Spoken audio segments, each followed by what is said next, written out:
Hello. Hey, Alex. Just setting up. Think I'll change this. It's been around already. Let's see. Who do I want to be there?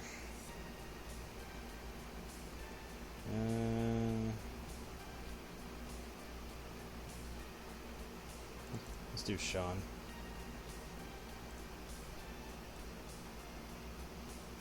There we go.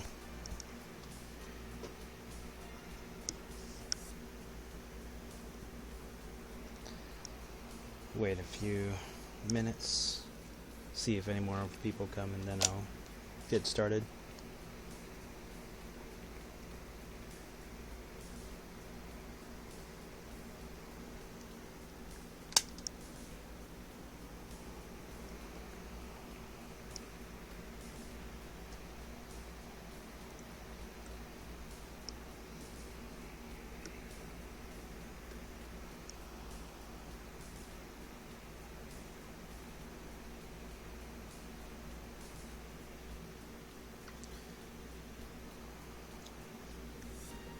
I'll wait like one more minute and then I'll just start drawing. Should probably get this set up though.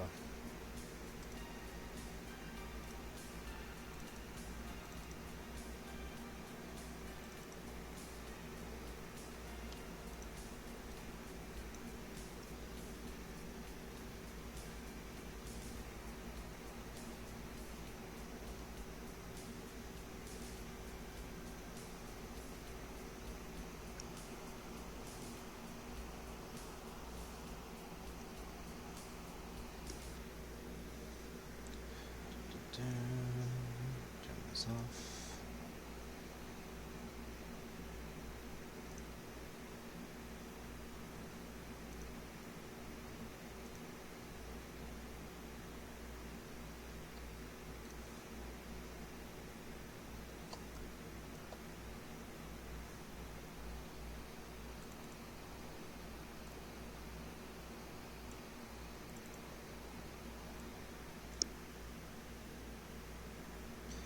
Alright, let's just get started. I think I want to draw Yor'Jedath's like character portrait. And oh dear lord, that's gonna be a big freaking thing to tackle. No pun intended. Okay, better now than never.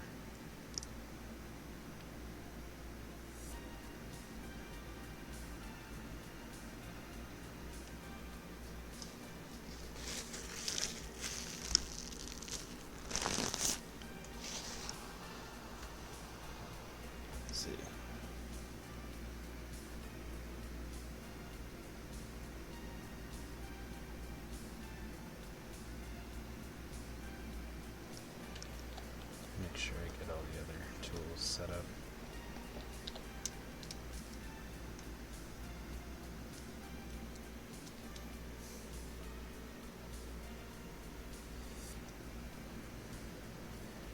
Do-do.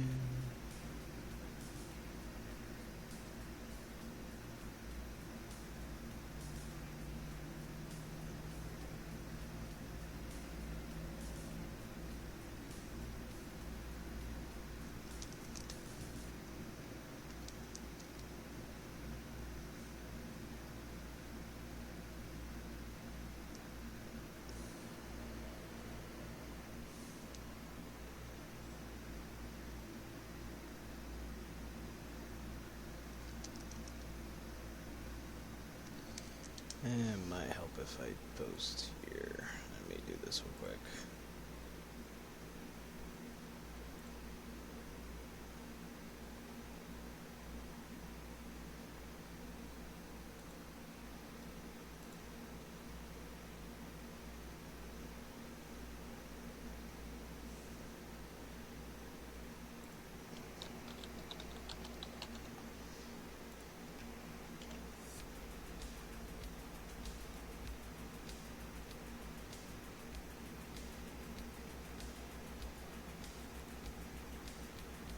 There we go.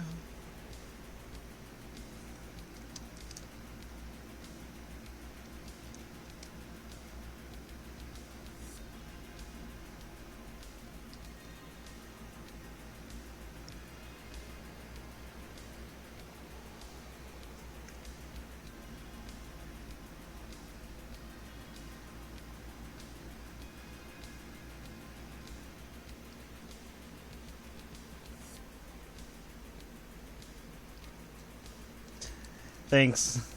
She takes so long to do, though, because she's got so many complicated details. Like, not complicated in the sense it's like, oh my god, how did I figure this out? This is more like, there's so much I have to pay attention to. And I'm trying to not, like, shy away from drawing her. Whether she's in, like, full frame or not.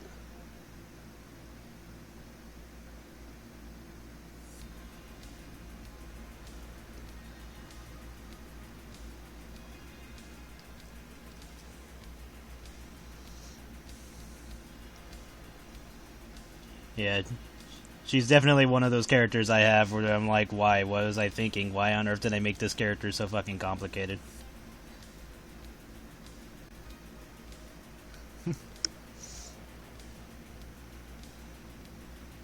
But she's not the first to be like that, and she definitely won't be the last.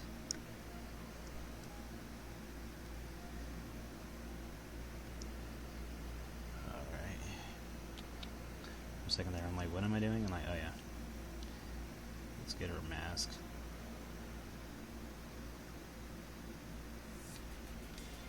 It's too much.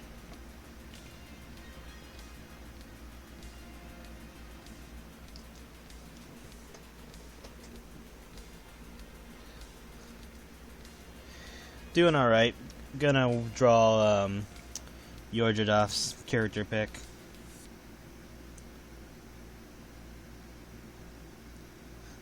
This will also be used for her card artwork.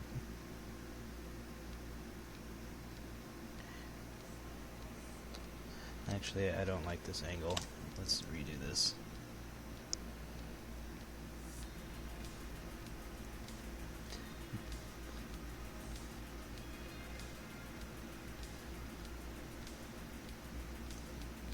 Much better.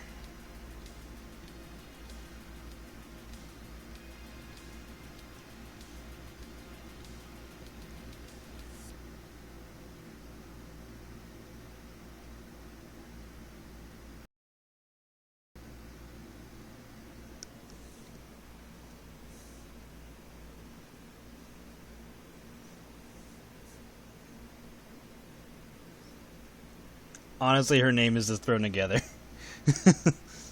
I think if anything, Jedath is closely referencing Jeddah, like the demon Jeddah. But other than that, her name is just thrown together. Most of the time, I try to just make up some random name, so that way it's not really referencing anything.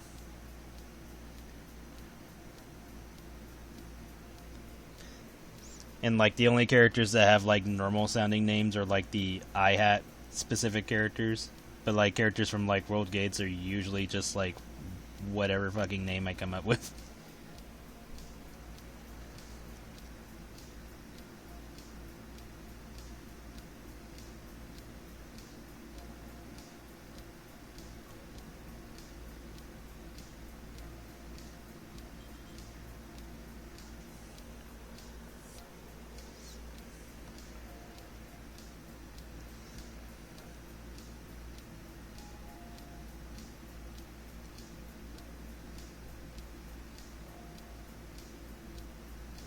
There we go, that's much better.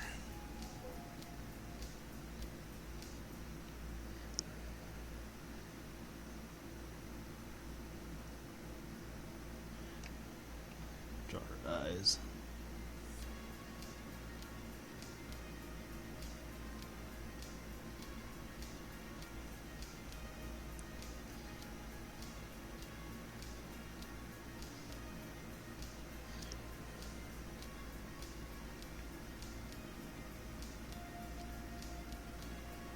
She has a odd design from the get-go. There's likely an easier way of going about this, but I'm just doing it the way I usually do it.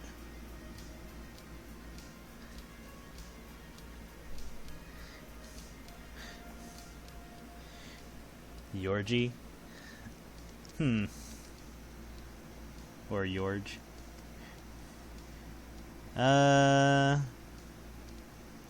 probably if she like doesn't know you personally, she probably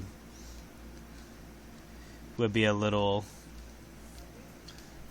No, actually, she probably wouldn't even care. Honestly, she'd probably be like, "Oh, look, the mortals gave me a nickname." While she's like downing however much food that she has on her.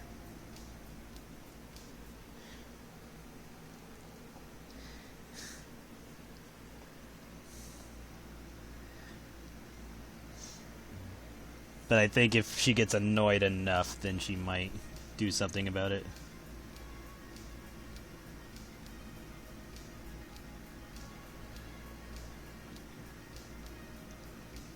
Let's kind of bend this a bit more further.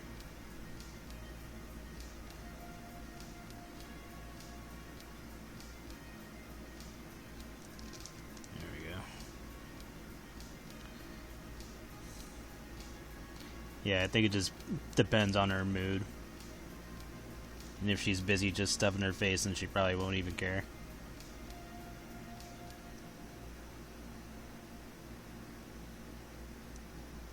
Actually, we can turn the eyes a bit.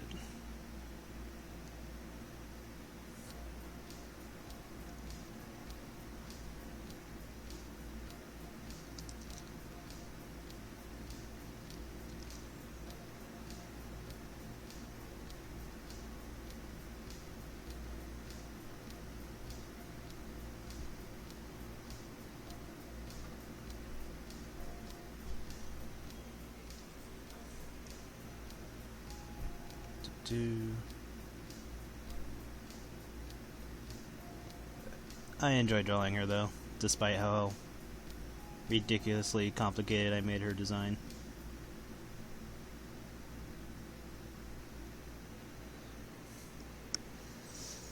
But yeah, she takes time to draw for the comic because I gotta draw her multiple times. Or render multiple frames. So it's like, why? Why did we do this?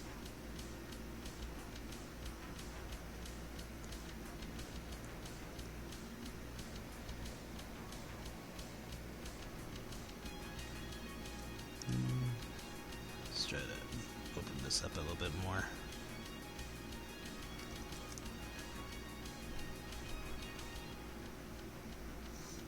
And it's funny because there's like an older character I have who had like a ton of colors and stuff, and I'm like, no, this is the most complicated character I ever made. Jump a few, I don't know, probably would it have been a decade by now? Yeah, I think so. Let's jump ahead a decade, and now I'm on this character.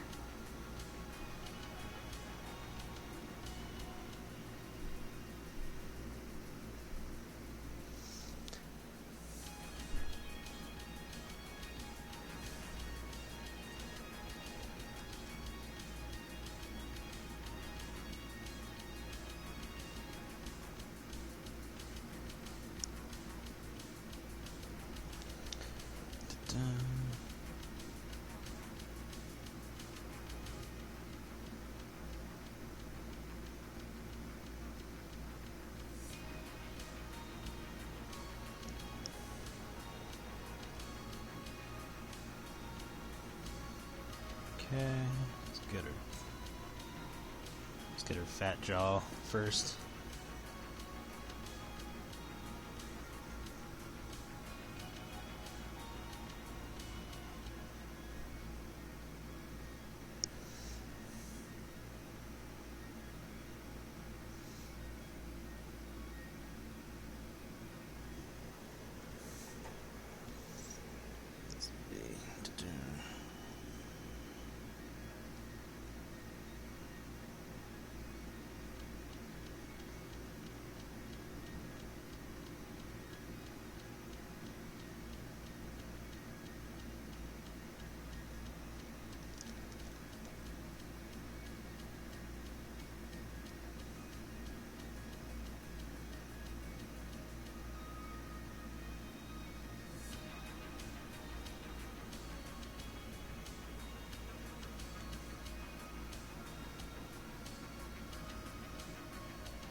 just draw this and then I'll clean it up.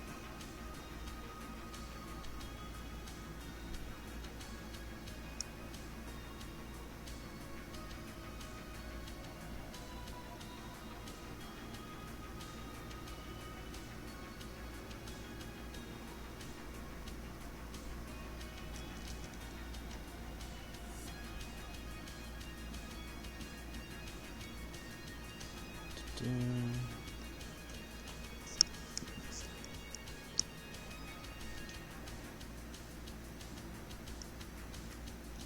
we go.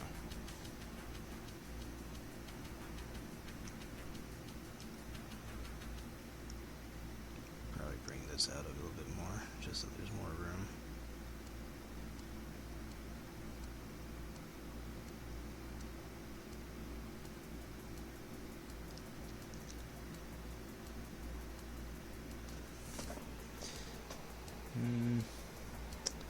Nah.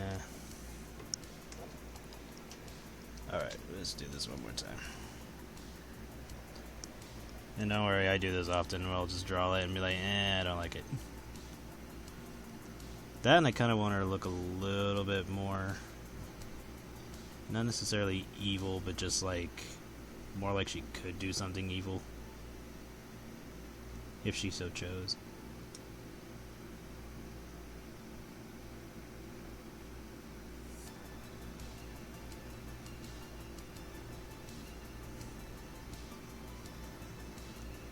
Because most of the time the Celestials are supposed to be depicted as if, like, if you were to come across one, it's just like, you might as well just say your prayers.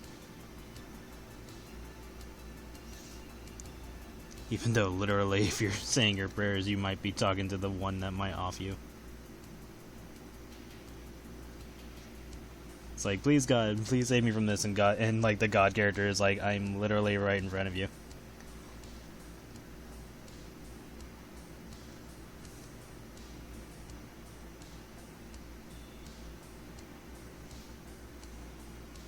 And it's like, oh, this is awkward.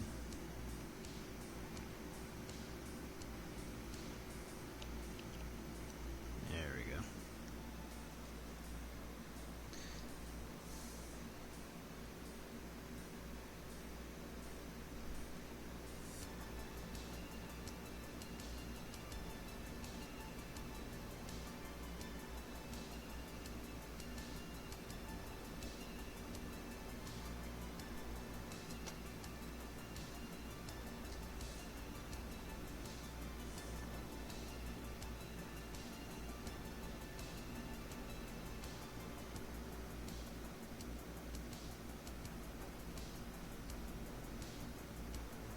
So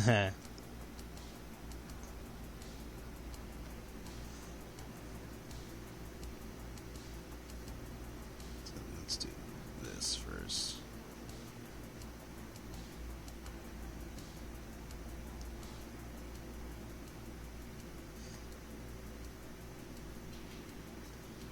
There we go. Because she's kind of like a semi-bug dragon thing.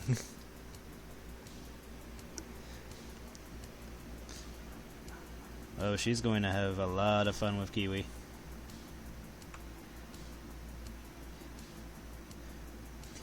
It'll be a little boring to her, though, because Kiwi is, you know, divine in nature. So it's not like the same kind of entertainment she would get from messing around with a mortal. But still she can have some fun, because it's like, okay, at least she knows Kiwi can take it.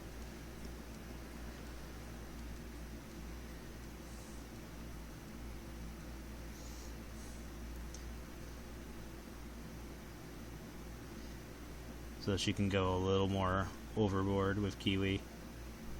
Whereas with a mortal, she would have to take her time. Or else, you know, she might make the mortal explode. Which has happened. In past experiences with her. She's like, oh, right, you're all squishy.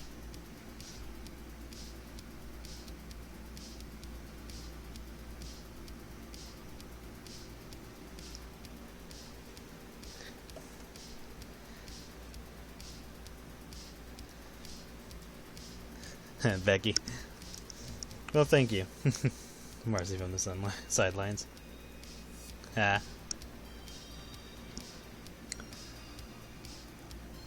But yeah, Yor'Jedath is like, oh, right, you're all squishy. She's like, okay, we'll take this slow, I guess. But then again, you know, taking things slow will just make it more intimate.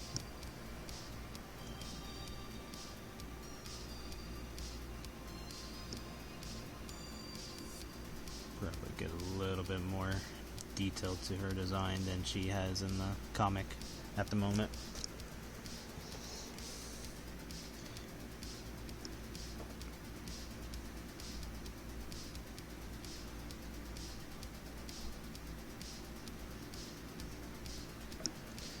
Let's see, it's a little bit more spread out, so let's do it this way.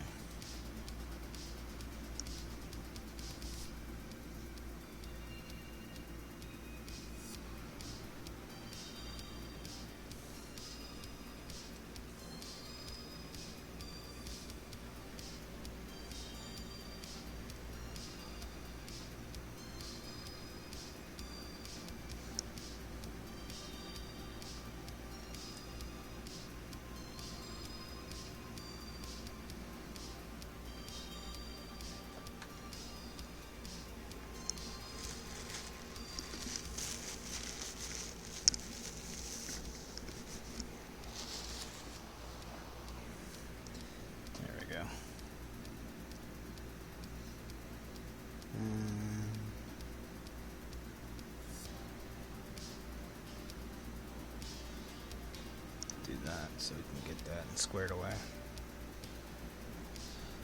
Or it could be a little bit more off.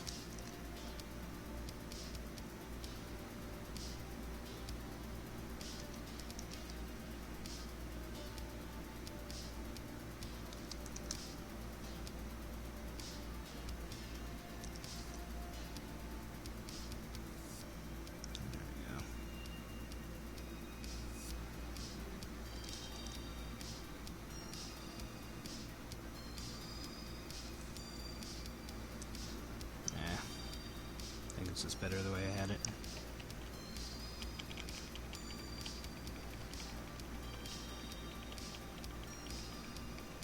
Yeah, now just tighten up.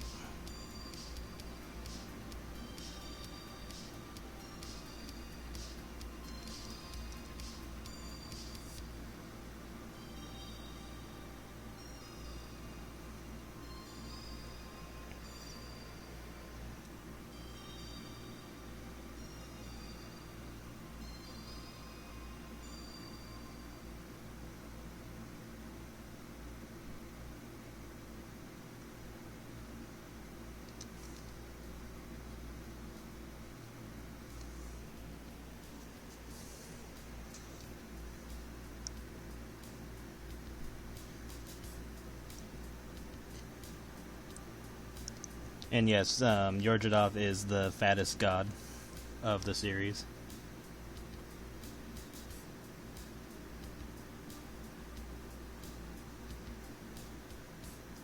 And yes, bigger than gluttony, and she will make that a very thorough point if brought up.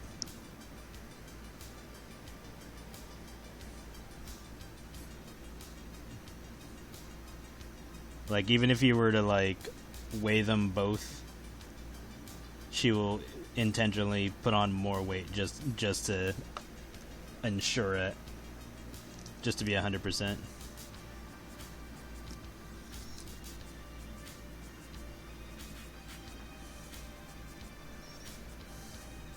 It's like, you already won. She's like, uh-huh.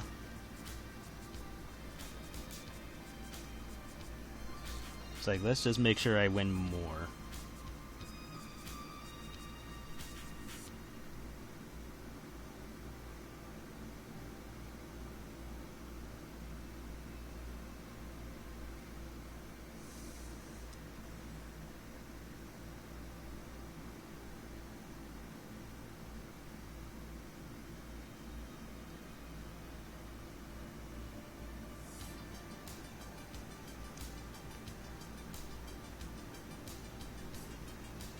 outside of that, she probably doesn't even care about most things.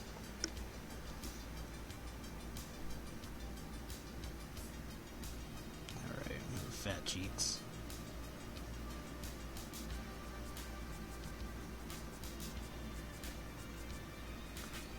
Let's turn the angle of this a bit.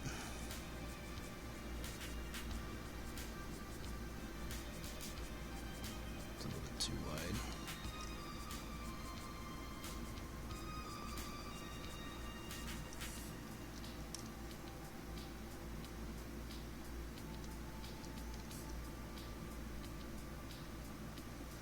I'll fix that tusk in a bit.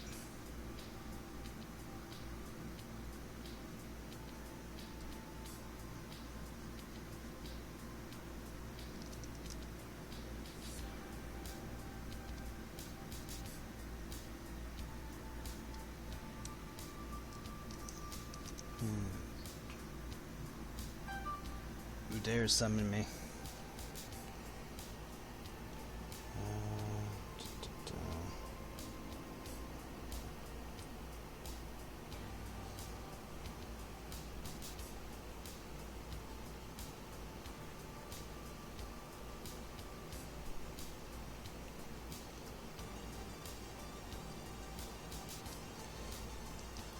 And if they text again, I'll just answer later.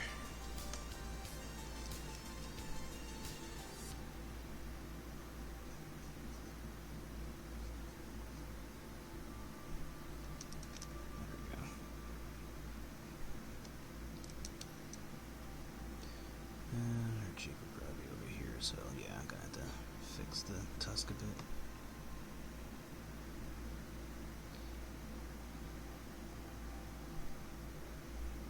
Put that in a moment. Yeah.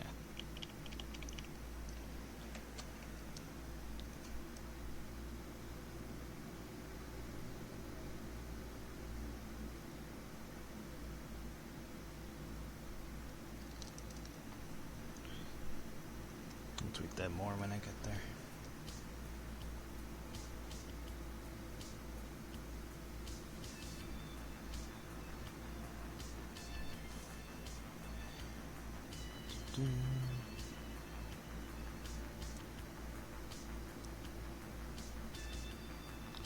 So yeah, I'll adjust her jaw. Because her jaw is like slightly skinny towards the end.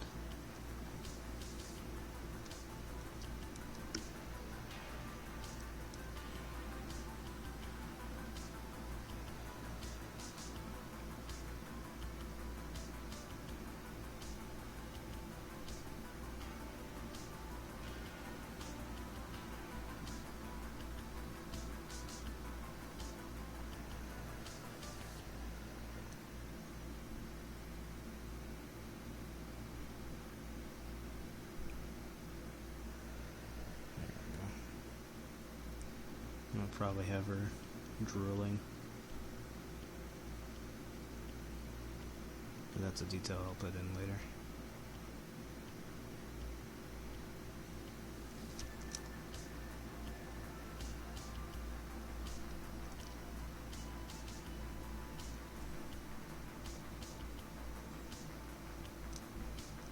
Yeah, so let's change the way this tusk looks.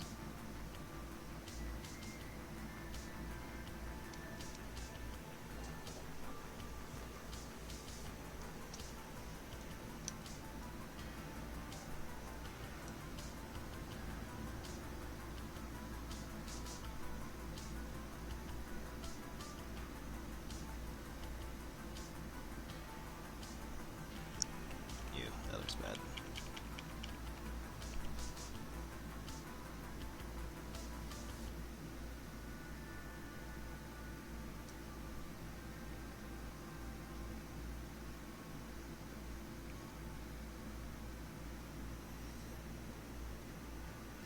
Ah, I see the problem.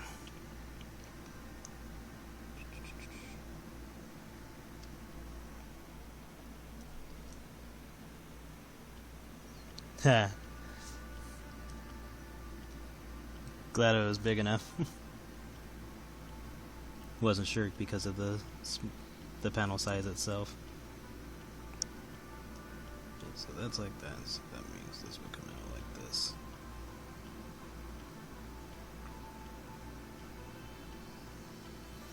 And that actually, the tusk would probably end right here. So erase this, tighten this.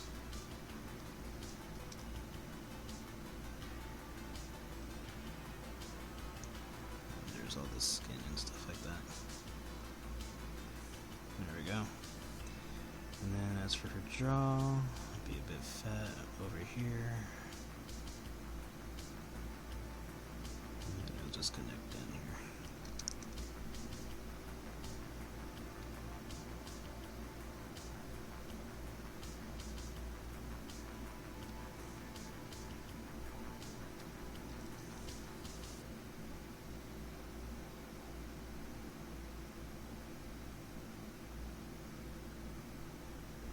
There we go.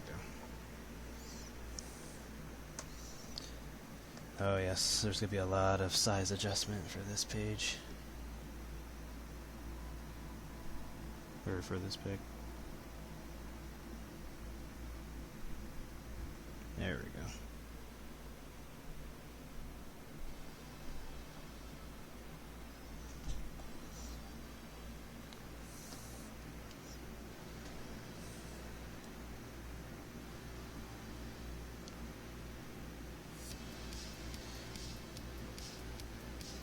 Yeah, if I were to make desktop pics, I'd have to see what the common size for them usually are.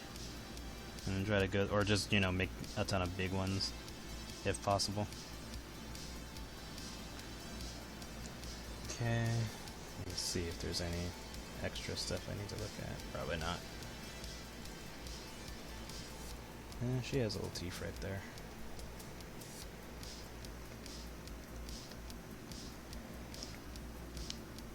Just put some right here. A little bit more here.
Yeah, I'm sure that all ties in, but she mostly just focuses on the food aspect. But yeah, she'll probably have, like, you know, all the entertainment stuff going on. Just so it's a proper feast. But other than that, she's more focused on getting the grub.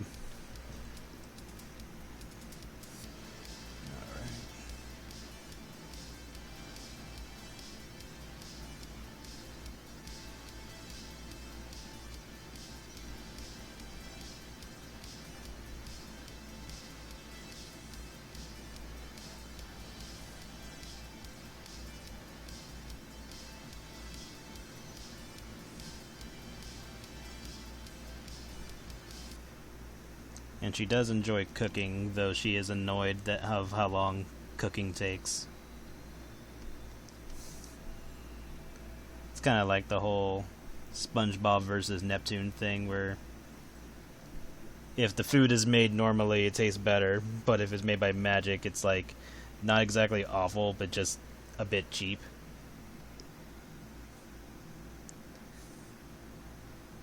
So she's kind of conflicted.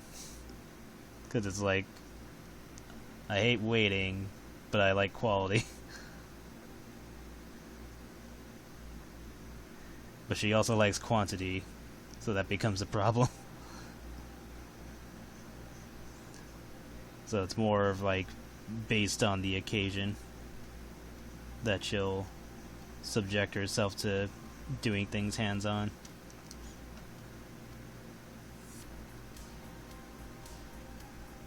Or with, you know, more proper effort.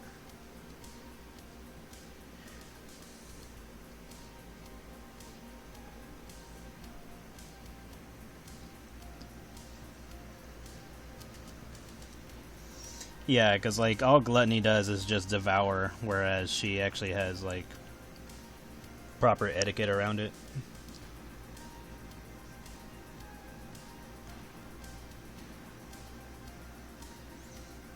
Like, she's like an actual representation of it.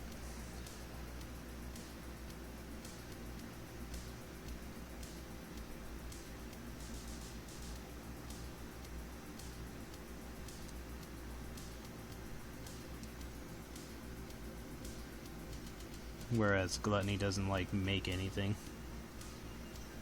Or provide any entertainment. Or even a blessing, or you know, anything. Gluttony isn't there to help.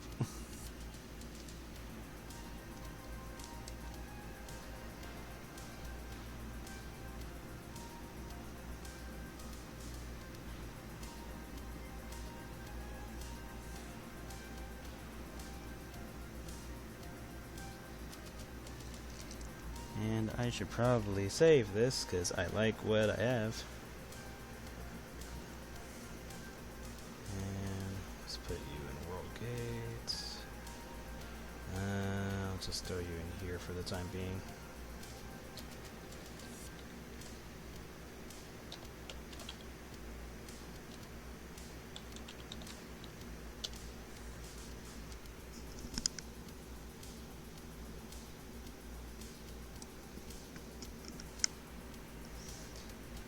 Yeah, exactly.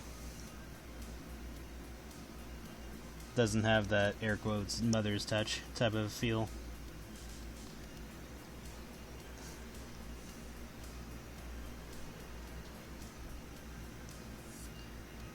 Which does matter. Homemade always has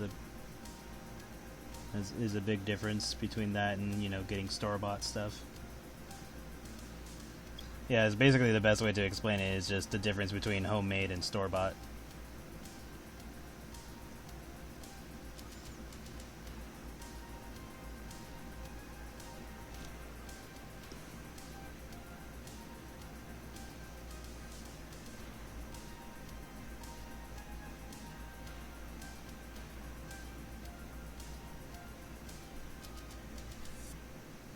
And, like, there's nothing wrong with store-bought, but, you know, it's just missing something.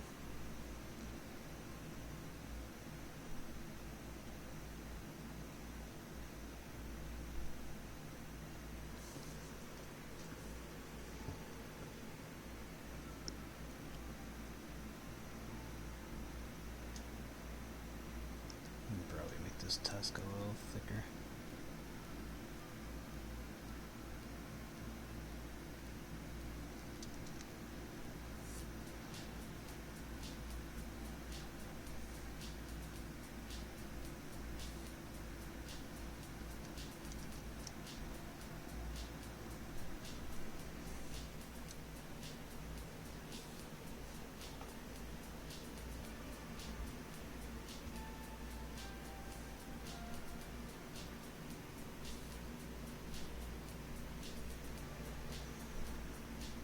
Oh, yeah.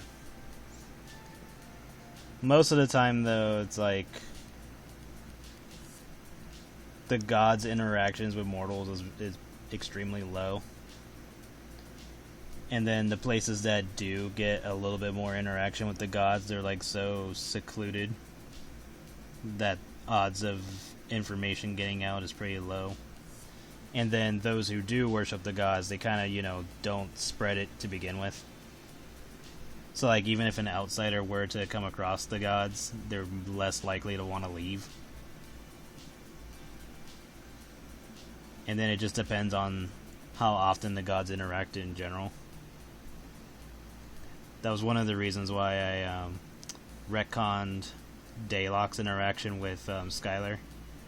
because ultimately she, like, realistically, she probably wouldn't even have cared about Skylar, whether or not Skylar was supposed to die. As even if that was the case, she wouldn't herself go and journey down. It'd probably be like either a different god or one of the Creamfeld girls would have ventured into that situation.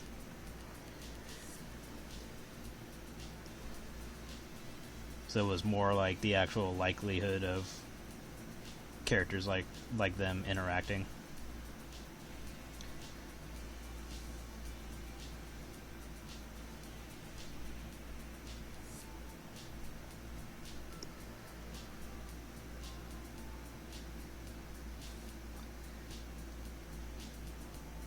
And then the gods do put out little, like a few objects scattered around the universe that could get in contact with them, and they mostly just do that for fun. Because it's like, when you're a god, what do you do all day? Aside from your main purpose.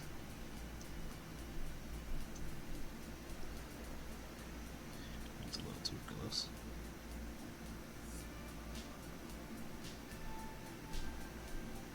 It's kind of like the logic in Death Note, where all the the Shinigami, like, they don't really do anything except just roam around all day. And when they do their jobs, it's more of like, well, I guess I'm gonna die soon, so I'll just take a few human lives and boost my life a few hundred years, or however many they want. Because even in the story, they say they don't gain any pleasure from killing humans, so it's just more of a mandatory thing than anything they do for fun.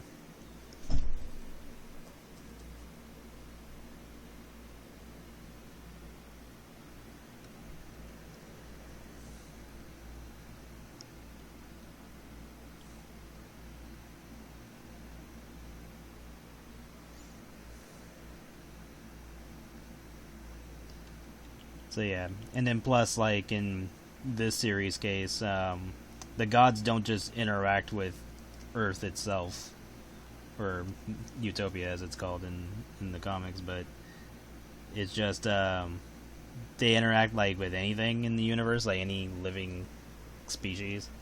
So it could be like galaxies away, and the gods will still fiddle around with any civilization if they feel like it. So like I could like randomly just do a comic of Yor'Jedath introducing herself to like a new colony or something, and she'll have her fun there.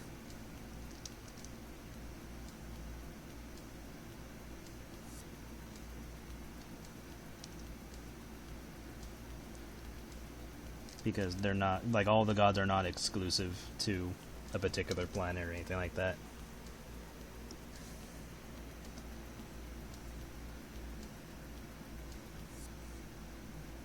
Maybe if I use any planetary gods, that could be the case, but even then, that's like almost irrelevant. There could be just a single god that represents planets. Or like, I got the god of moons, and then the god of, like, I don't know, like a what you call Earth, like Earth-like planets or something like that. Or a god of stars and blah blah blah blah, so on and so forth.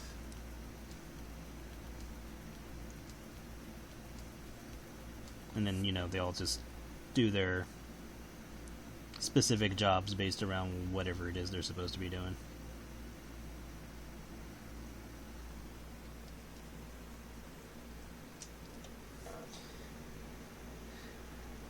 Realistically, yeah, if Yor'Jedath even became aware of Skylar and took in and looked into what he does and all that, she'd probably be pleased.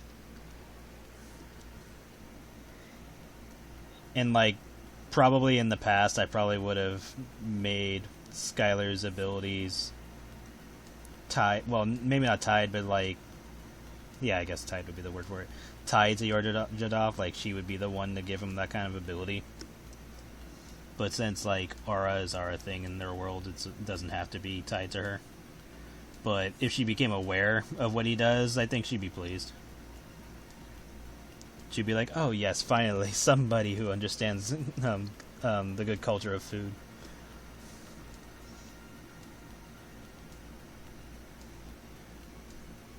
So she'd probably take some interest.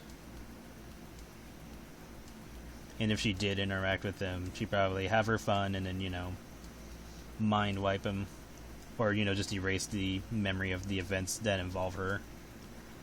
So that way that doesn't become an issue. But she'd definitely have fun.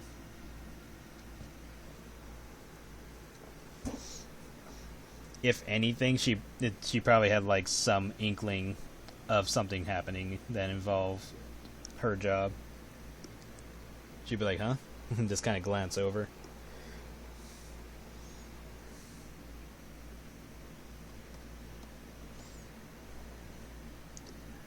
Alright.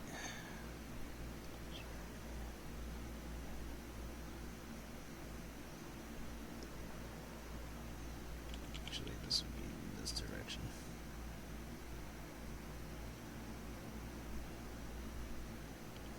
Yeah.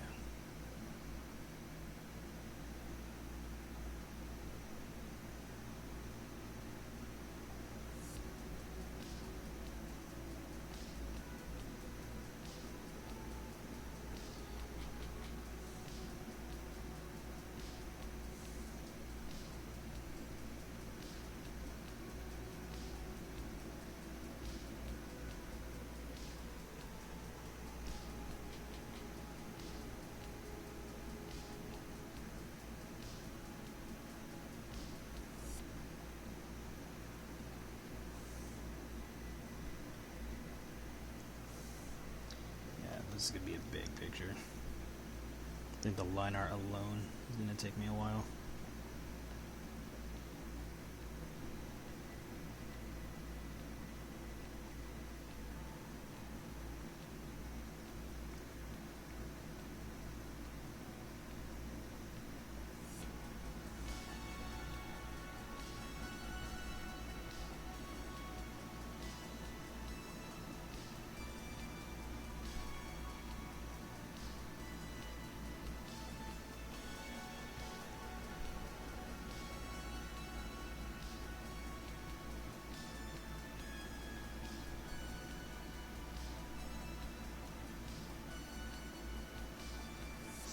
And there's definitely going to be comics of Yor'Jedath just having her fun.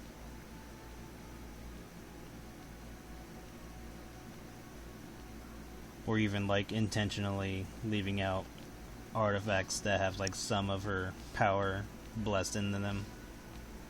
And it'll give like whatever side effects she decides that for them to have. It's like, oh, I found this statue that has to do with the god of feasts or whatever, and then you realize that the statue's making the character fatter or some shit like that. The basic weight gain storylines that are just like, eye candy.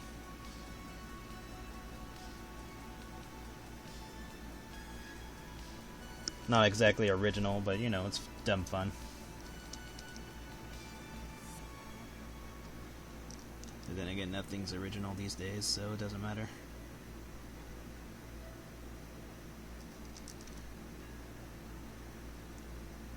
All that matters is the fun behind it.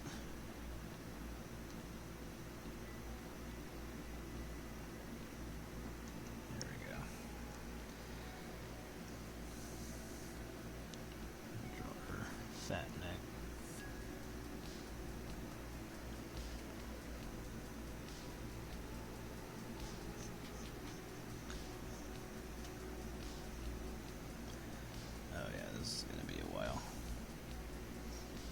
I think this stream is mostly just going to be her line art.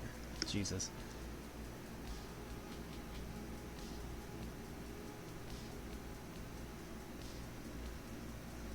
Because I'm trying not to put too low quality into her line art.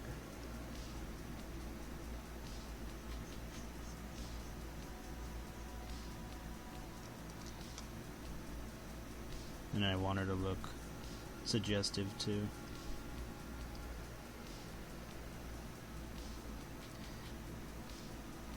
Ah, I see the problem. I was like, why doesn't this look right? Because I'm like kind of trying to match the comic page that I drew her in terms of the placement of her lumps and stuff like that. But then I'm also trying to take account that the angle's different, so certain things would be showing and certain things wouldn't.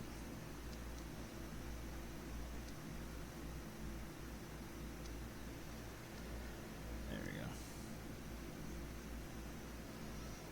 Got that. Neck would be outwards this way.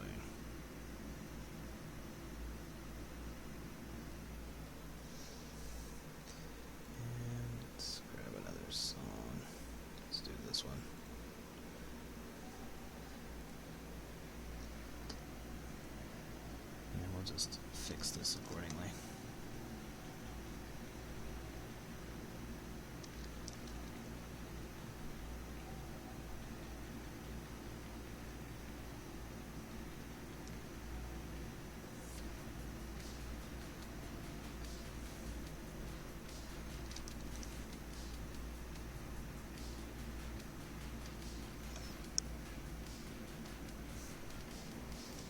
Yeah, I do plan on drawing, well, as much of her body as we're going to be able to see.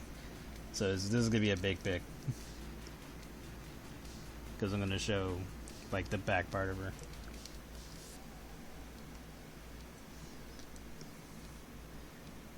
Yes, her lovely lady lumps. Done. Aha, got you.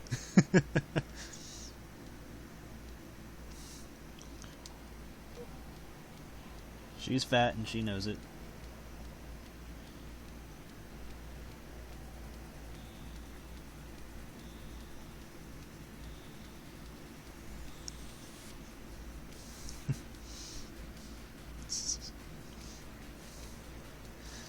Yeah, she does not give a shit that she's fat. She's like, yeah, and that's literally my purpose. One has curves, not close enough.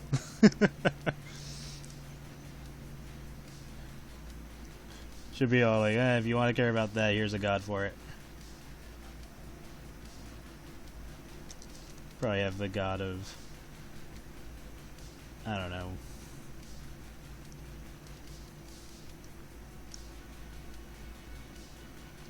Like perfection or something like that. Just looking at Yor'Jedath, he's like, I can't believe you do this to yourself. She's like, you should try it. She'll probably like, maybe it'll make you not such a hard ass. Oh yeah, there's a lot that's gonna be going on here.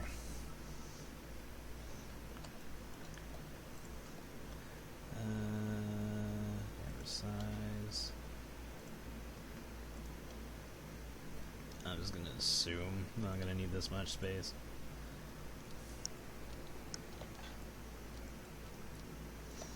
Yeah, we'll just go from there.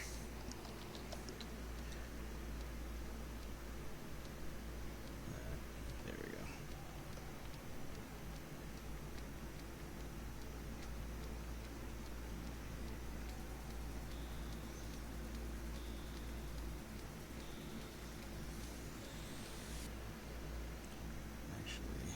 This would be higher up.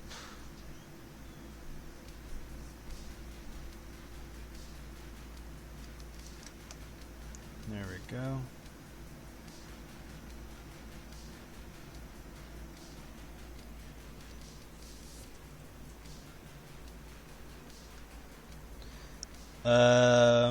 I would say no, since Raz is mostly focused on alcohol.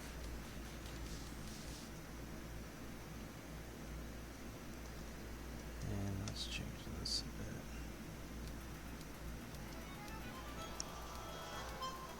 Turn that off.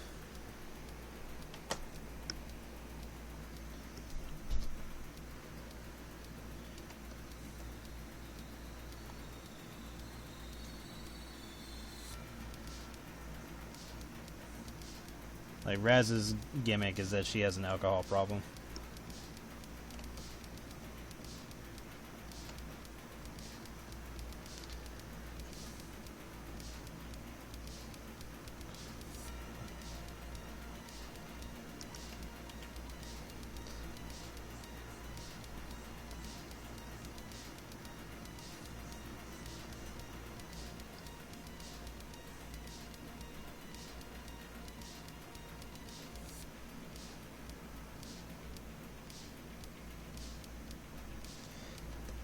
Yeah, it's like a different thing when it comes to the Creamfield girls. Like, they're not entirely focused on just, you know, scarving down food.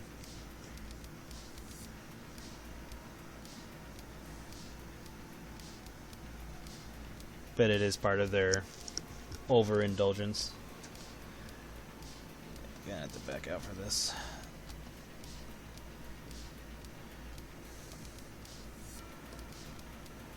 Yor'Jedath and their massive titties.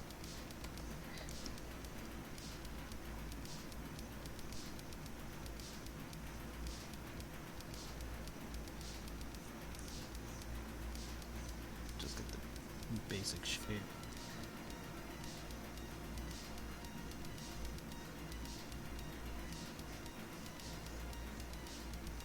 Tweak it later.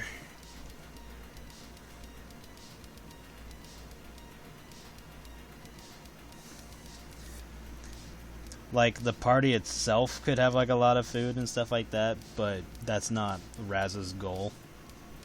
So to her, it's not like an actual feast, because she's just there to get drunk. And if she does decide to scarf down a lot of food, then that's like more of an afterthought. She's just there to, like, you know, lose consciousness.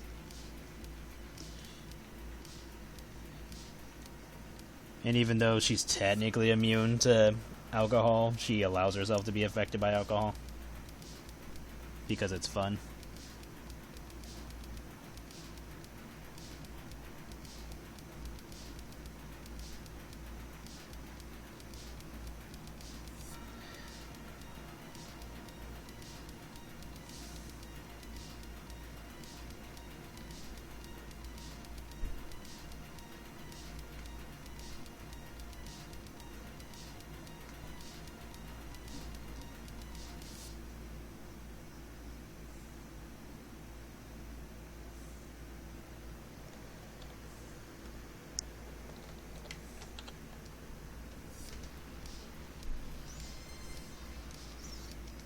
There's a lot that's going to be going into this picture.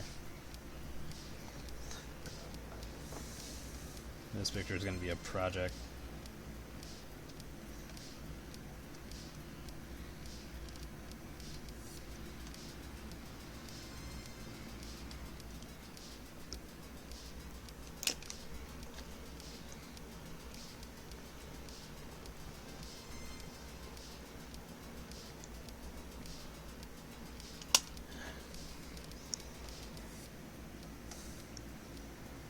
It is hot today. I saw that everybody was celebrating, like, oh, it's boob day, or breast day, or whatever. And I was just like, well, to me, I was just like, isn't that every day? Granted, I'm always constantly looking at that kind of content. Mainly artwork. So I was just like, yeah, this is just another day to me. Like, this is just Tuesday.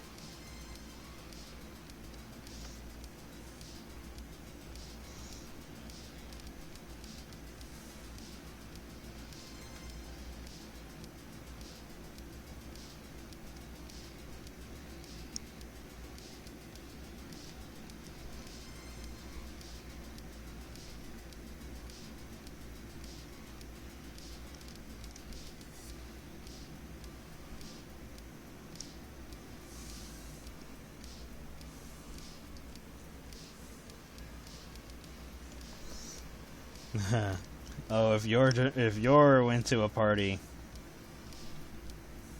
God help them all. They will not be leaving skinny.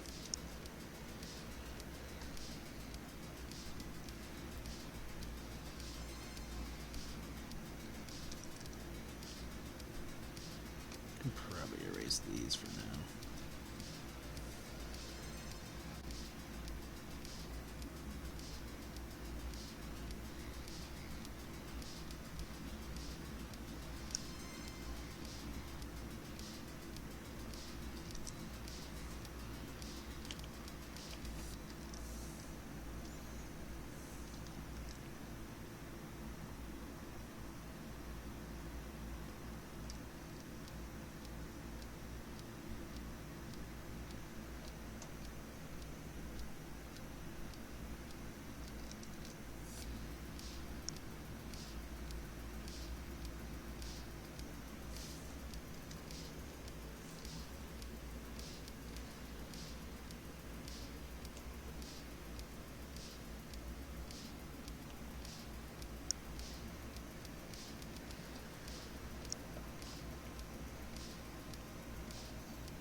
I'll do more with her breasts in a bit.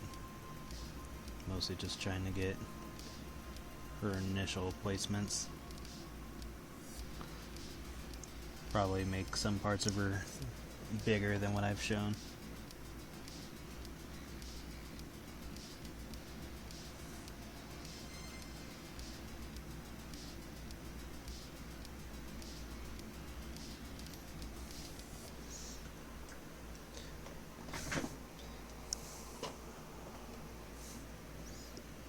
And Yor probably has like some preference for certain mortals she'll listen to as well.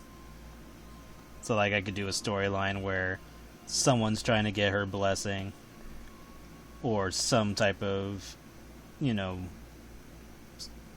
magical help or something, and she's like, you're too skinny. And they're like, what? And it's like, yeah. You're like, clearly you don't care about what I represent. So until you're, you know, up to standards, then, you know, you can just go buzz off. And so, like, the character will, like, super indulge themselves until they're to yours, base standards, and she's like, oh, look at you, and then, you know, go from there. So you could either be, like, the efforts of the mortal themselves, or I can even do a story where Yor'Jedath just, you know, makes it like a trial. Just depends on her mood. Like, none of this is like an actual thing she has to do. She could just be totally just, you know, pulling their leg and just seeing if they're willing to do it. And if not, it's like it's not like she promised anything. It's one of those things where it's like all the stuff you hear about gods could be just bullshit.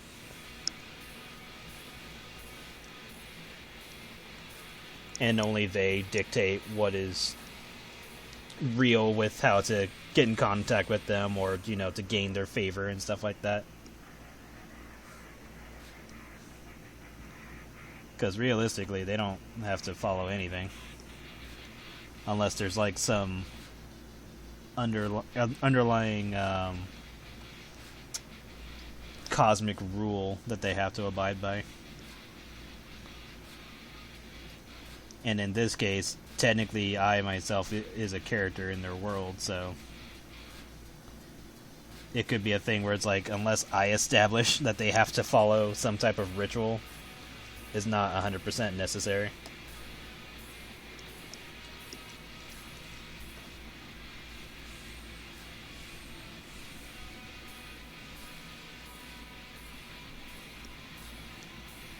Yay! Welcome.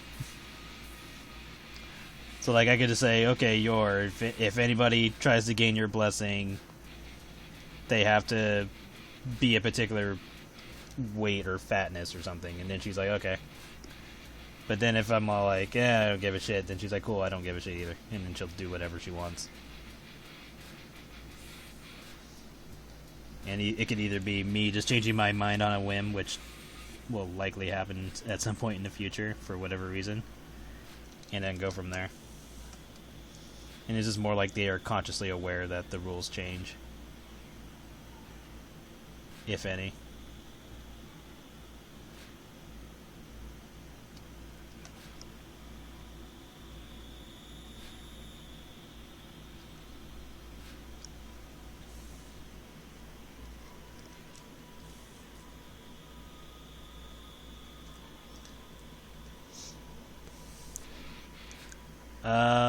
Depends on which thing you said in the chat. If you're talking about the alcohol thing, yeah, like Raz mostly just cares about the alcohol part, not so much stuffing her face.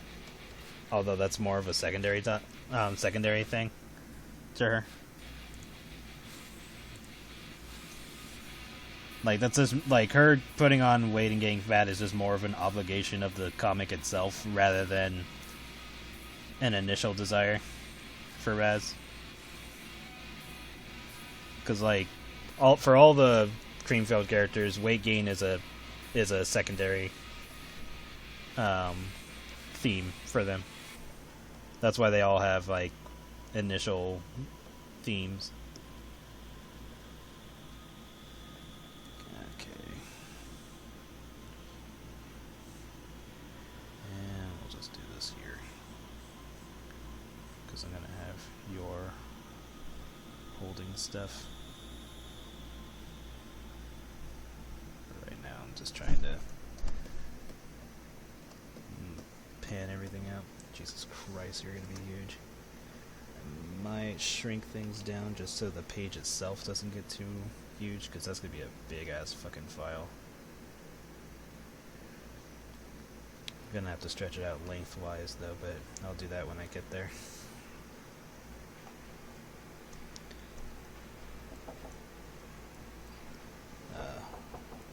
Hold on a moment.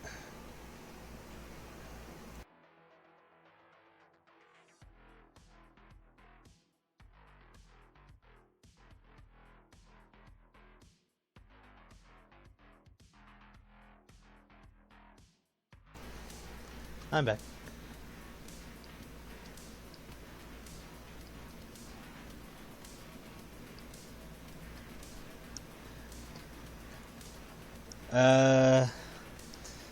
Honestly, to your characters being fat, it's like not that impressive, if at all, because you have to remember all the gods are not focused on one planet.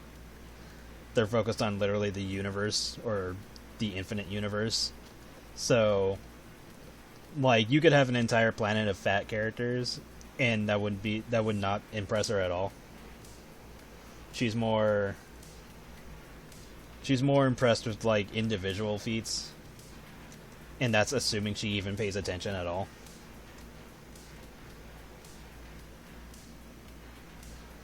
That's why the gods throw out like all these like random trinkets and treasures that could link to getting into contact with them, because that means that the characters actually had to put in effort to get in contact with the gods in some form. And then if they want like a blessing or like, you know, a favor, then the gods can like, you know, dick around and make up some random ass trial.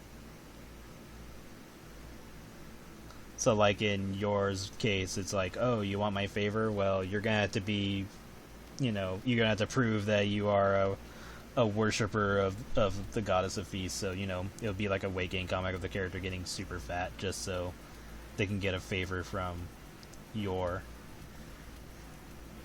And then the favor could be like something wasted, or they could like waste it at the end as like, oh, they stuffed themselves so much that now all they care about is food, so they just ask for more food. To which Yor just, you know, happily obliges. Or, you know, they can get an actual favor from her, depending on what it is.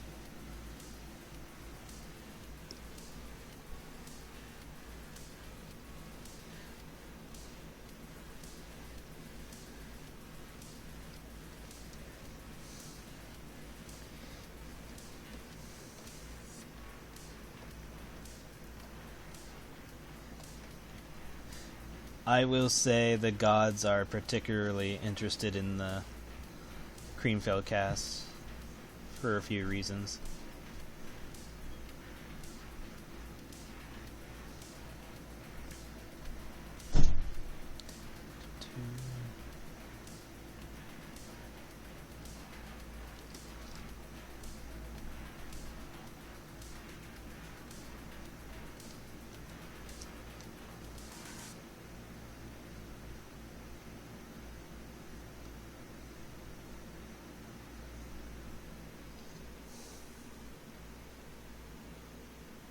This plum wants to plow the gods.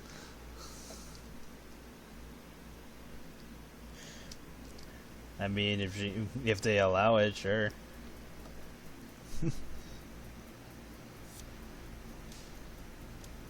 I'm sure, like the god of sex or fertility or whatever the hell suits that category would be into it. Love, I don't know, because technically, like, not all categories are the same. Because, like, lust and fertility are not the same thing to them.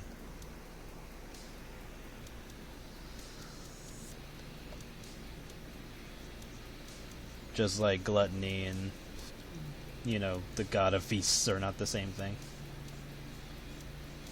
And then you have gods like Ravka who purposely fuck around with mortals for their own amusement. Because he's like the god of dragons, mostly because he got banished for dicking around too much. But he's still a god, but he's just permanently fixed on one area. And he can't, like, interact outside of it. But he still gets his kicks. Because it's like, okay, I'm going to make an entire civilization. I'm going to make them worship me. Then I'm going to get bored. Kill them all. Remake them. Then he's going to, like, you know, play whatever role he feels like playing. Whether he's specifically involved with the race, or he just becomes purposely isolated from them, or he, like, starts rumors about himself to get them to go find him. Like, he literally does whatever he wants with that species. And if the species leave the particular area that he's, you know, permanently fixed to, then, you know, he has no control over that.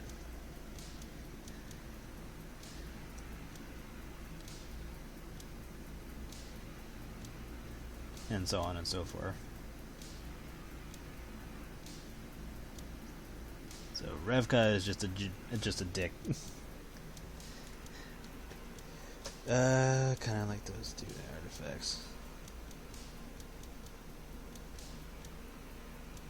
Yeah, it's kind of like, it reminds me of the situation in Fable, where there was like this, I forget what they're called, but they're like those statues that you have to, like, perform certain tasks in order to get through.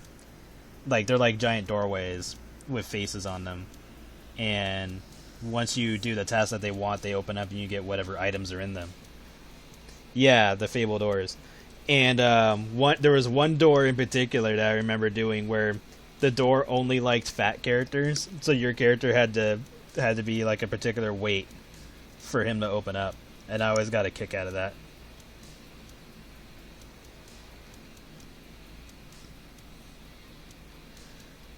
Okay, yeah, it's been a long time since I played Fable. But yeah, there was this one door. And the door was always talking about, it's like, oh, you need to be nice and plump and stuff like that. And I was just like, oh my god, this guy just loves fat characters. And and I think, like, once you finally do it, he, like, makes, like, a comment about it. He's like, oh yes, look at those rolls or something like that. I mean, I'll have to find it and look at his lines again, but that shit was funny. Yeah, I'll just do this, it doesn't matter. These are expected to move.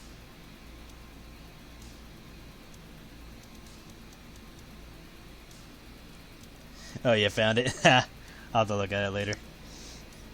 But yeah, it was just a fucking demon door that just wants you to be fat, and I laughed at that shit. That was a long ass time ago when I played that. think I was in high school still when I played that.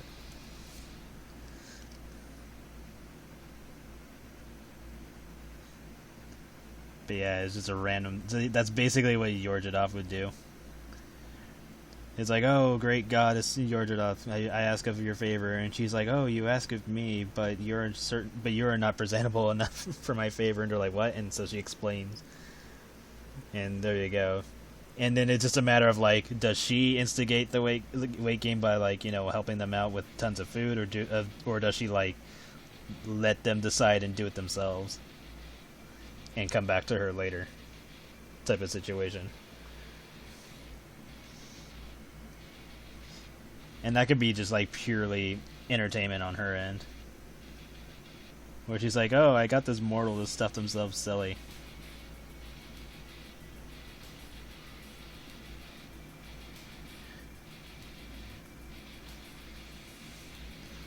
So it just heavily depends on what the fuck her mood is at that point in time, because the gods are not anchored to anything.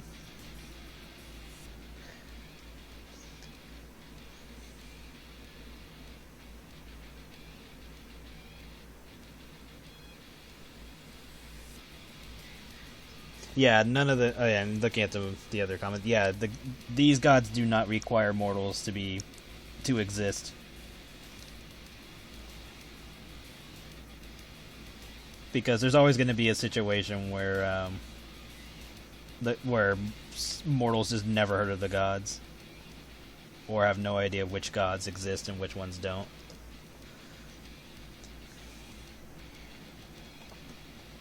And at some point in the story, there is a situation where the mortals do become aware of the gods.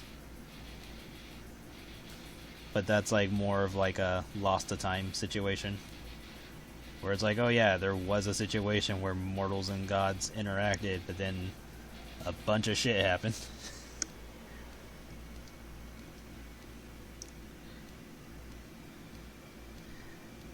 There's one event in particular,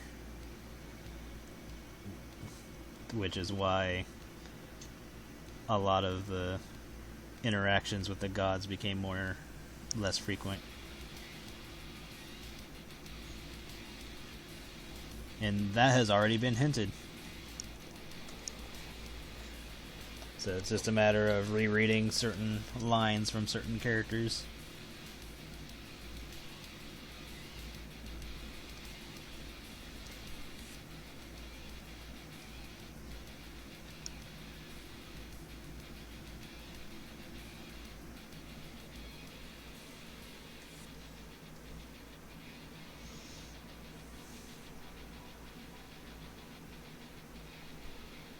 Would like to see her screw around with Immortal. Oh yeah, that'd be fun. Something ethereals. Let me make sure I'm...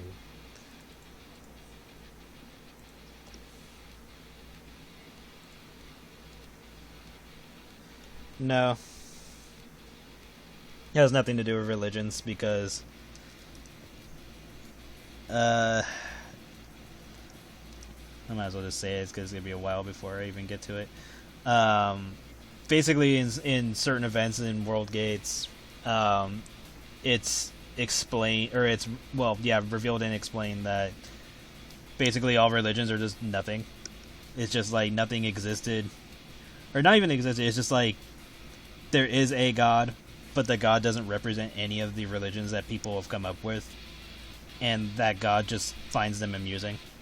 Because it's just like, oh yeah, there's a bunch of people that came up with all these different cultures and sayings and stories and stuff like that, and none of them are true. And he's just more amused that people came up with that. There's like a bit of it in the World Gates that's up right now, where one of the characters asks, the creator is like,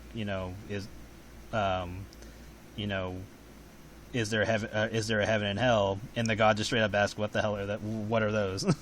And he's like, and when they're explaining, he's like, oh yeah, those things? Nah, they don't exist. I don't know what the hell you guys are talking about.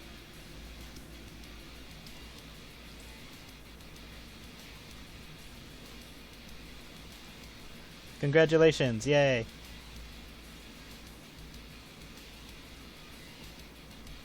Yeah, that was the beginning of the World Gets Reboot comic, where the guy asks God, is all like, you know, where do people go when they die? And it's like, nowhere. They just cease to exist. And so, sometime after that happens is when a god is created, and she ends up reading up on pretty much every single bit of information that humanity has come up with, and she eventually puts those into practice. So she starts creating demons, she starts creating angels, she starts creating gods, she starts creating literally everything all at once. And then that's why all the Celestials eventually come, or, you know, say, okay, we're not going to be focused on this one planet, and at the same time, everybody's got to have like a specific job for something, or else it's just gonna, you know, everything's just gonna implode on itself.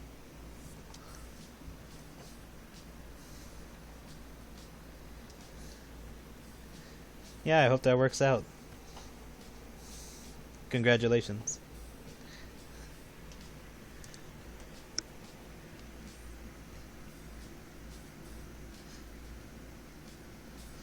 If I had the goddess of fertility design, I'm pretty sure she'd bless you on that. And she's like, ah, yes, more babies.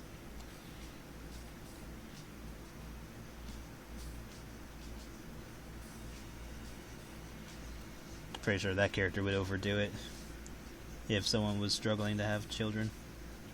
She's like, oh, you can't have a child? Here's 6. It's like, wait, what?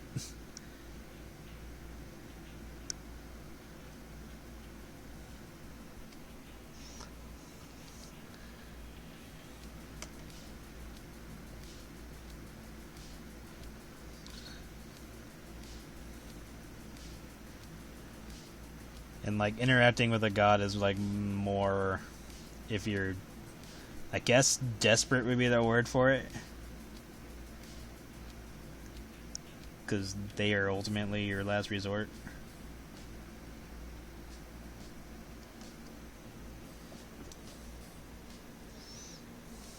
Yeah, no, we don't need more.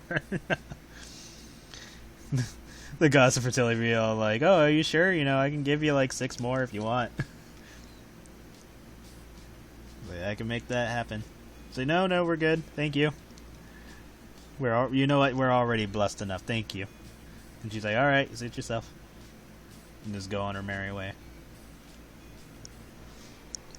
So many characters, so little time, so many stories, and I want to do them all.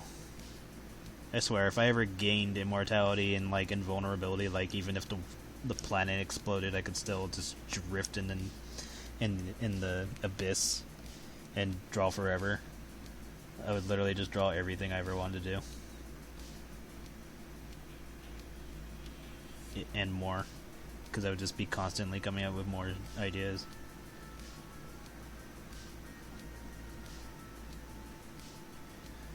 So if I ever gained such an ability, that's likely what I would be doing.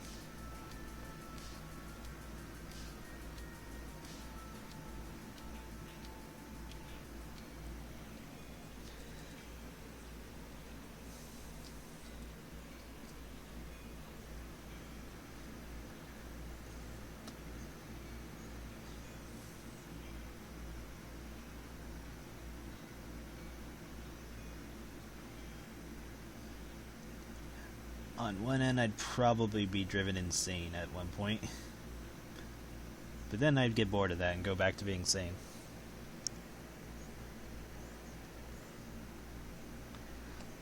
There we go. Doing your spots and all that's gonna be a bitch.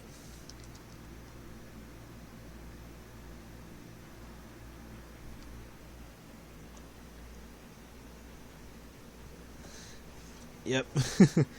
It's like, I'll be insane for a few hundred or 1,000 years, you know, whatever. Then after a while, I was like, all right, that was fun. Go back to being sane now, and probably draw like crazy things while I was insane, and then look back on those like, oh yeah, those were great, and then incorporate those into when I'm sane again.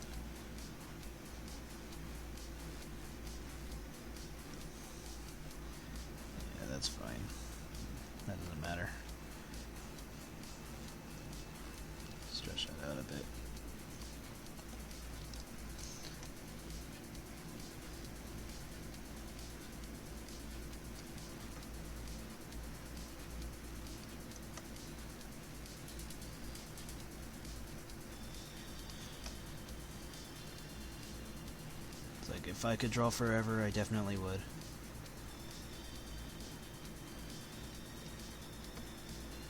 Who knows, maybe that'll happen. One way or another.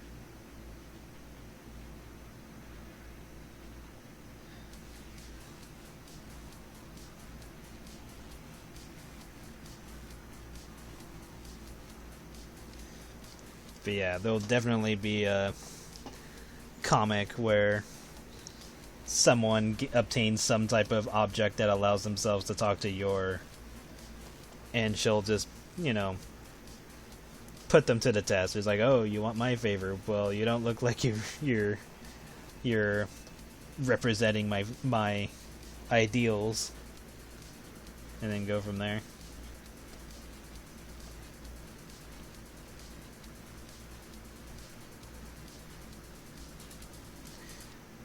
There's gonna be so much goddamn. Oh god, this is gonna be such a big ass picture.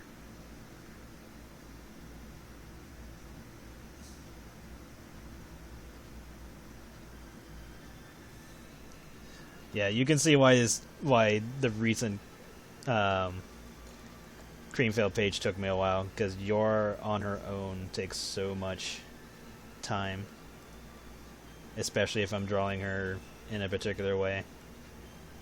I need more space, bitch. Like, bitch, you too fat.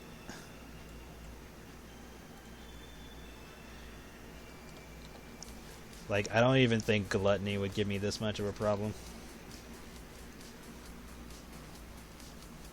The god of random doodles. Ha. Yeah. I wouldn't mind.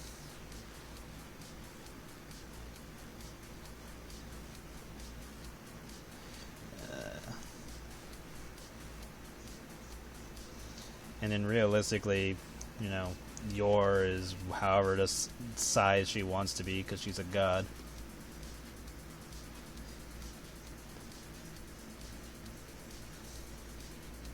So like she could be the size of a galaxy if she wanted to. But of course, you know, if she's going to interact with mortals, she has to put herself in a form that can be what's the word I'm looking for? That mortals can comprehend. Oh my god, this looks shitty. No, that looks like crap. We can do better than that. I'm looking at this and I was like, what is this?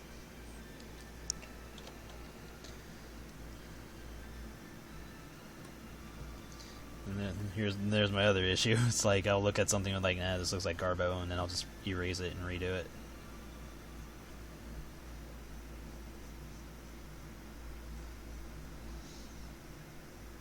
Which I am known for doing. Like, there have been times where I've drawn like an entire comic page, and I'll look at it, and I'll just like, this looks like shit, and then I'll just delete the whole thing and start over.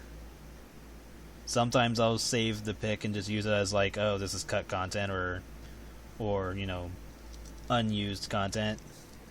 And other times I'm like, nah, nobody gives a shit, and I'll just delete it, because at the end of the day, it's like whatever. I try not to do that too often, but it really depends on the page that I want to get right.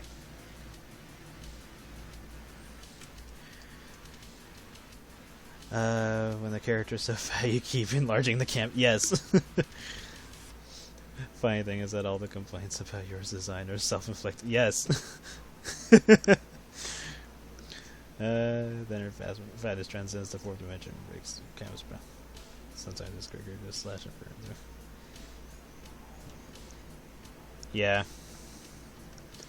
But yes, definitely, all of my issues with Yor are self-inflicted. It's like, you're the reason why she's like this. Like, yeah, I know. It's literally the Jessica Rabbit quotes, like, she's not bad, she's just drawn that way. It's like, I know, I did this to myself. But it was worth it.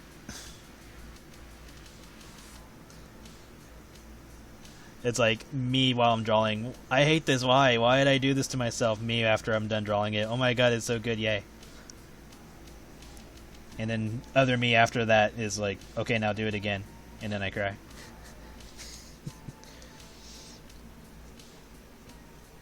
Exactly. Your like, how fat is your? The answer is yes.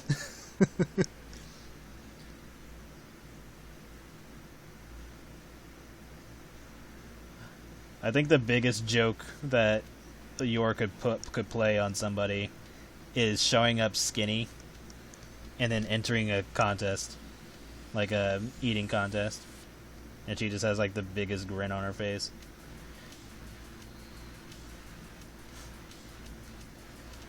And even after she wins, she'll just keep going. He was like, "Miss, you won the contest already." And she's like, "Uh huh." As she like downs another bowl of whatever it is that the contest was for.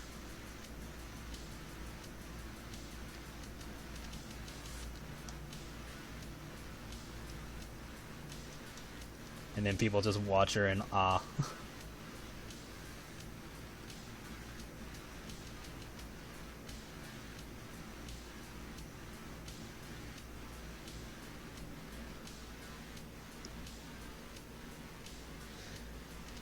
Yor would win.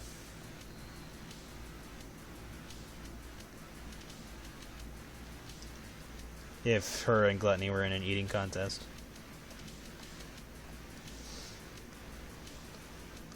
Technically, neither would stop, but yours, like, she will keep going because she will, like, continuously put on more weight and expand. Whereas Gluttony is more of a devour and things just end up in the abyss. Like, it doesn't go anywhere. But I would say yours more likely to win just because she's infinite. Whereas Gluttony, like, what's like the best way of putting it is like Gluttony actually has like a specific purpose in her actions, whereas your doesn't. Yours not there for anybody. Jesus Christ, do I make the canvas bigger or do I make hers smaller?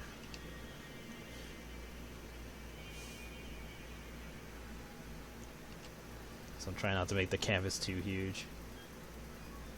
Like, how big is the canvas already?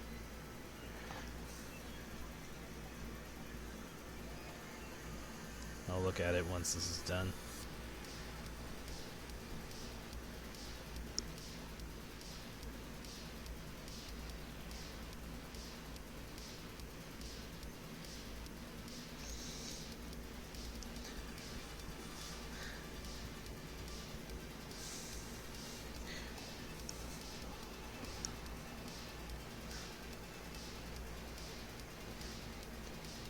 I think to make things simpler, I would probably give Gluttony an actual limit.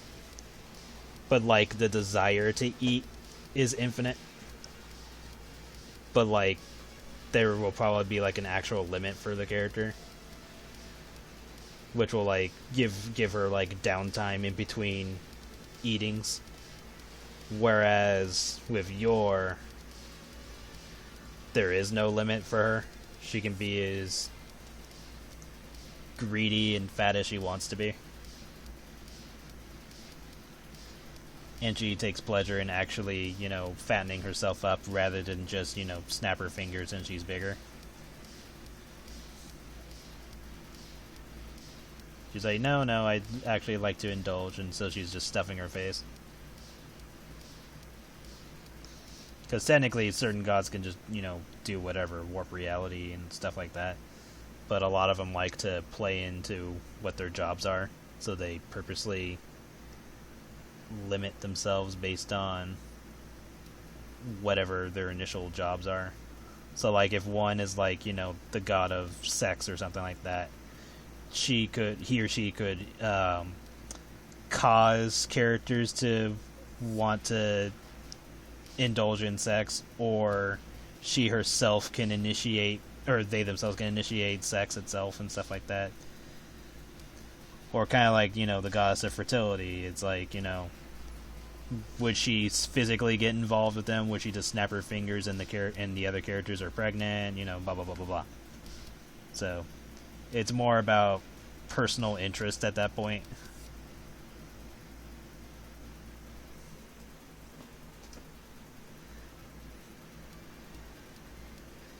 And in yours case, it's like she can be as big or small as she wants, but she loves indulging, so she's just gonna have the entertainment of just stuffing her face endlessly if she wants to. But yeah, I think I'm gonna. But yeah, I think I'll stick with gluttony actually having a limit at a certain point because of gluttony's, initial role in the storylines and stuff like that. Because it's more about gluttony's desire to consume rather than the actual capacity that she can hold. Because those are two different things.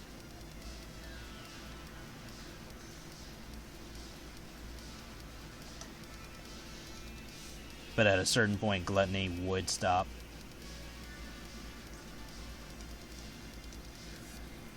Whereas Yor doesn't have anything better to do than to sit around stuffing her face. And every once in a while she'll instigate a mortal's desire to indulge in food. And that's assuming she even wants to do that. But maybe she'll get bored and, go have some fun. And then if she goes to like a world and decides to pretend to be mortal, then she can have her fun doing that.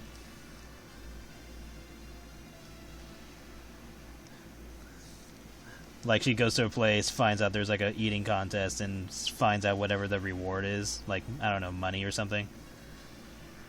And she'll be like, oh, I should give that a try. And all the characters, kind of laugh because she's like a stick. And then when she participates, they're all like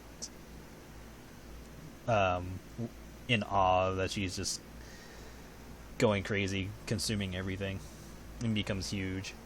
And then when she does win the money or whatever, she'll just walk away and just, give some random homeless person all the money because she has no need for it.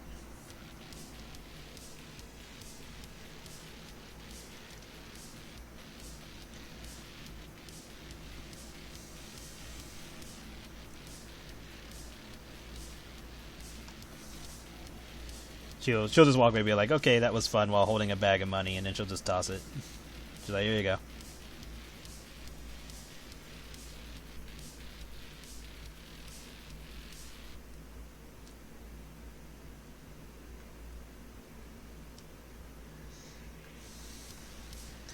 Well, if their abilities stop working, then... If the Creamfield cast abilities stop working, then they would just function like normal mortals. So... them putting on weight, putting on more weight would take time, and however much they were able to eat would have a limit. So they would just be normal at that point.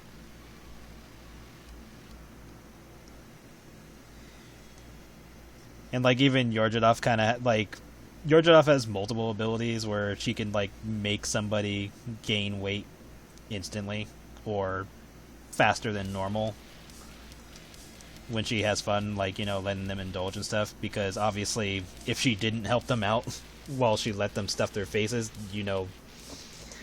assuming she didn't stop them based on, amplifying their desires, they would explode. So she's kind of like, yeah, mortals are squishy, so kind of gotta help them out with that, or else, boom.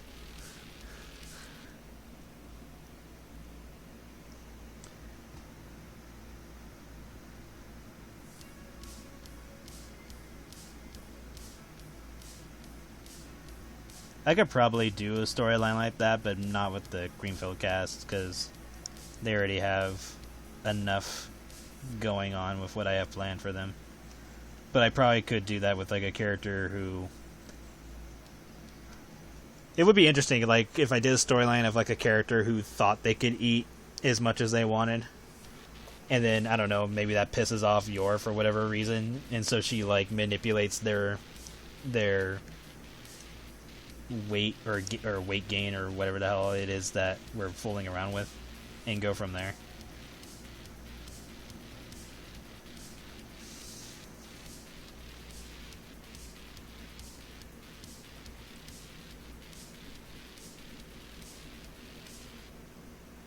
If Yor'Jedath fattening up any of the fruit gas, can they send them with their powers, or do they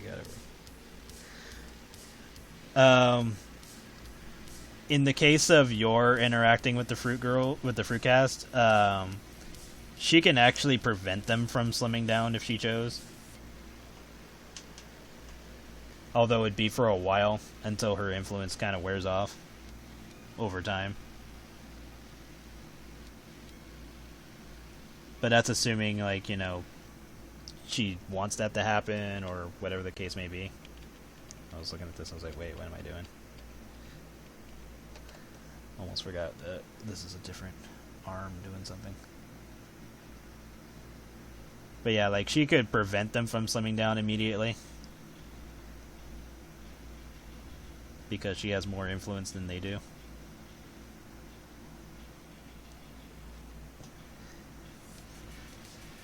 But they're all, like, fully aware of that, so... Like, hypothetically, if I wanted to, I could say that if I did, like, the next comic of, like, say, Plum, for example, you might see Kiwi still fat in the background. Just to show that it didn't, like, immediately reset for her. She'll probably have slimmed down a bit, but she'll probably still be, like, on the chunky side.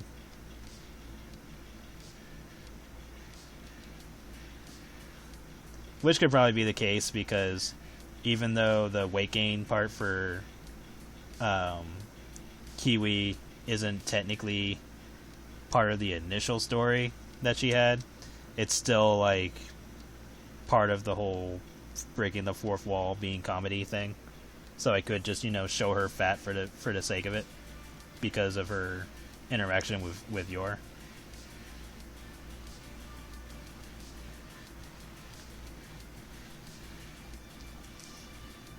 So it'll probably just be a nod. It's like, oh, Kiwi's still fat. And then maybe, like, even the comic after Plums, just show Kiwi with, like, a pooch belly or something. And then after that, she'd probably be back to normal. So, you know, whatever I'm in the mood to do.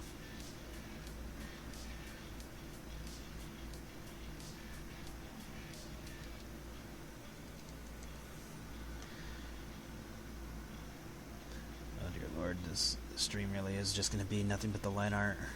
There's so much of this bitch. And in the back of my head, why did you design her this way? And maybe because it was cool.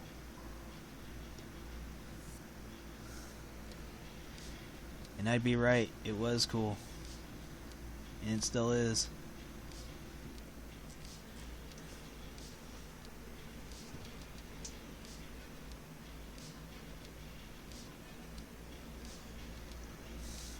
That would be funny. But at that point, they're already used to it, because remember, they were all fat in the first episode. And they would likely just use means to leave other than the doorway. Jam would probably just break a wall and then just put the wall back together as she passed through. Because Jam wouldn't really give a shit. She'd be annoyed, but, you know. She doesn't really think anything of it.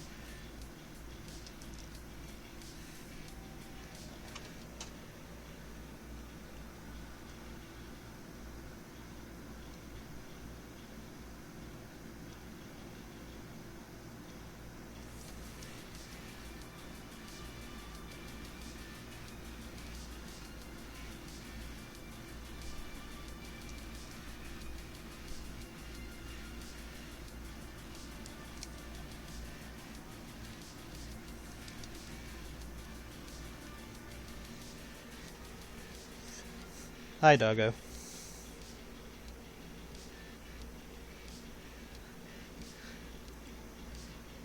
Oh yeah, Jam would be annoyed of the weight gain. Like, Jam's fully aware of, like, why they have to put on weight in the comics. She's just annoyed of it, because she's like, oh my god, this is what you mortals give a shit about. And everyone's like, yes. And she's like,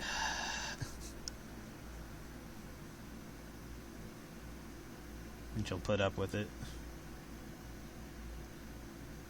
Like, all of them are aware that they get fat for your entertainment. But as long as they get to have their fun, then it's all good. There's the balance between that. That's why Kiwi's weight gain wasn't in the initial story. Because I wanted to focus on something else. But at the same time, you know, they were made initially for the weight gain stuff, so that's why it's in their contract to put on weight. Although I'm not entirely sure that applies to all of the fruit cast. Such as Eden Fig.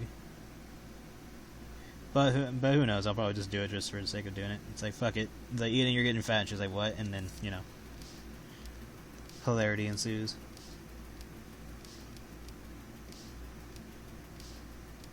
There we go.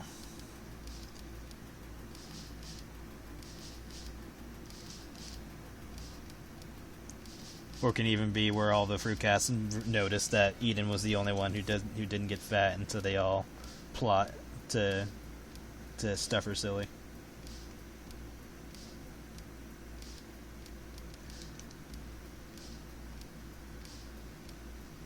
That can always be a thing.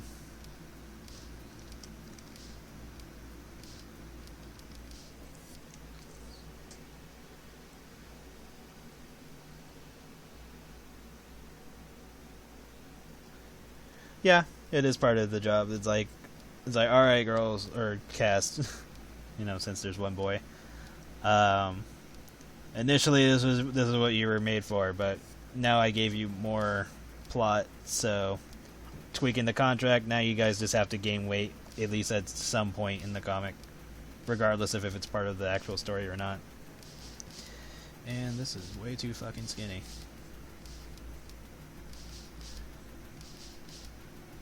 There you go, that's better.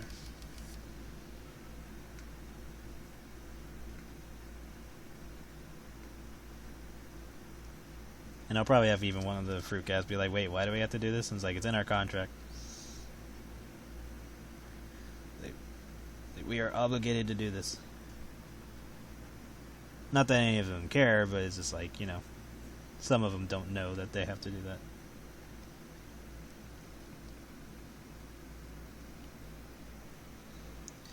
And don't forget the rings on her fingers.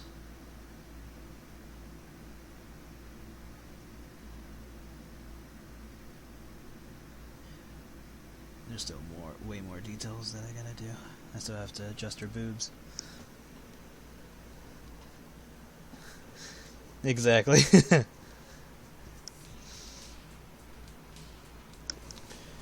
And then there's like other characters outside of Creamfield that indulge too. Some of them to a toxic degree, where they end up, you know, letting themselves go, and then they get all like mindless about it, where they're like expected to be fed and stuff like that.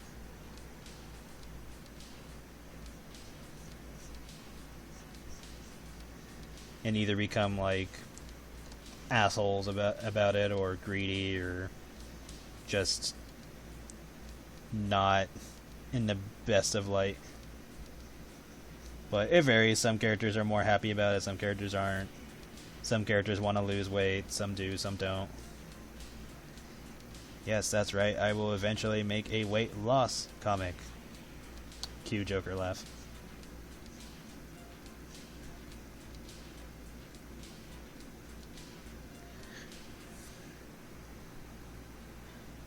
And that's just because this is something I want to draw. It's not like, oh, I want to stop doing weight gains. Like, nah, it's just another theme I want to do.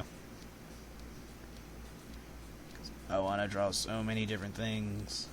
Characters being turned into robots, characters being impregnated, tentacle stuff. The list goes on.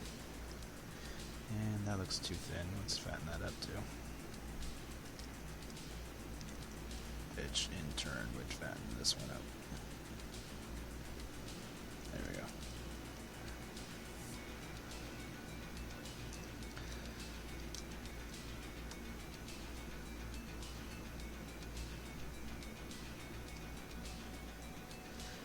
Yeah, pretty much all the, like, however many I can manage or do or whatever. Eventually I'll repeat ones that I have a bias for, and then, you know, go on from there.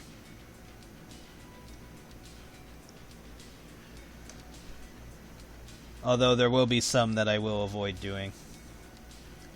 Namely scat stuff, because I don't find it appealing, honestly. I'm just like, what? Like, I don't have a problem drawing it if I was commissioned to do it, but outside of that, I just have no desire. And if it's your thing, that's perfectly fine. I mean, it doesn't bother me.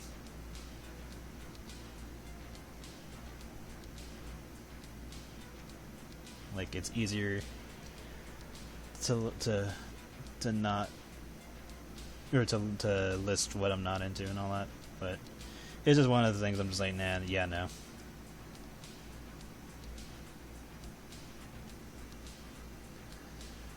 Got that.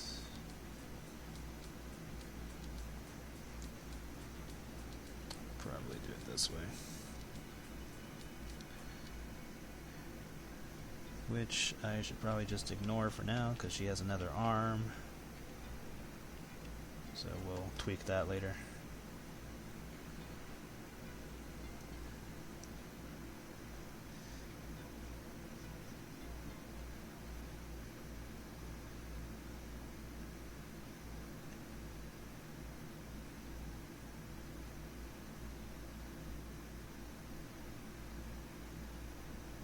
She has weird fingers because she doesn't technically have thumbs.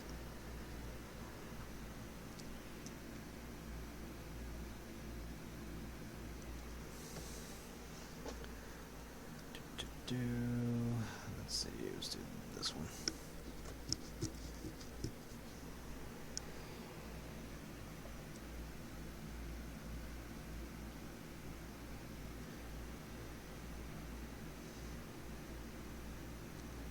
I don't know, probably just make this some weird ass meat that she's eating.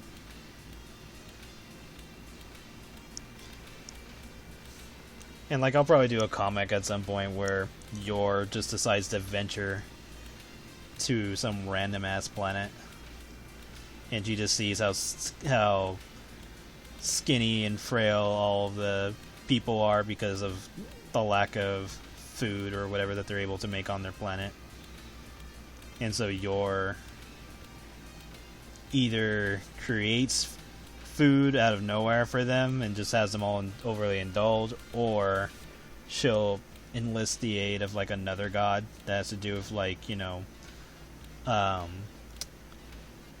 vegetation and stuff like that, so that way both of them kind of get their purposes put into place for that particular planet. So not only is the planet going to get more natural resources that are more sustainable, but also Yor gets to have her fun fattening up the random ass planet.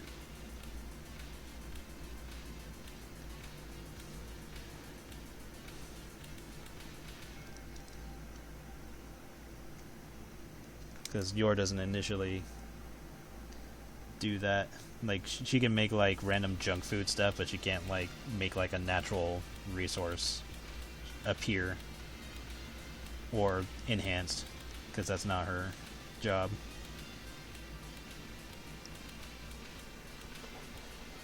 Yeah, like, Yor is not like a heartless god or evil. I mean, then again, technically none of the gods are good or evil. But she does have sympathy and stuff like that, and she does acknowledge if something's a little bit more on the unfair side. It's like, alright, these people live on this fucking floating ass rock. They're next to, like, I don't know, 2 suns and 3 moons. Barely have any food. They try, their crops are barely sustainable. And so she goes and grabs another god. Hey, let's do this. So that god helps them with all their vegetation, blah blah blah blah blah, and then to celebrate, Yor just has like the biggest fucking feast for them. And then, you know, whether or not it's about the characters actually gaining weight is kind of irrelevant. It could be just more of a wholesome thing, but still, she can make them put on weight for celebrating. So, whichever happens. Could be kind of both, really. Like, if I were to stick with plot, it could be more wholesome, where it's like, okay, the gods helped out this planet, and then the bonus content or whatever I decide to do with it could be after the showing like the after party, and all the characters are like fucking huge.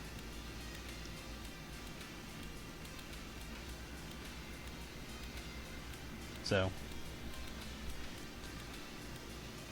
whichever way it would pan out. Now it's just a matter of, you know, having the chance to draw those comics. If I do draw comics where it's just mainly focused on like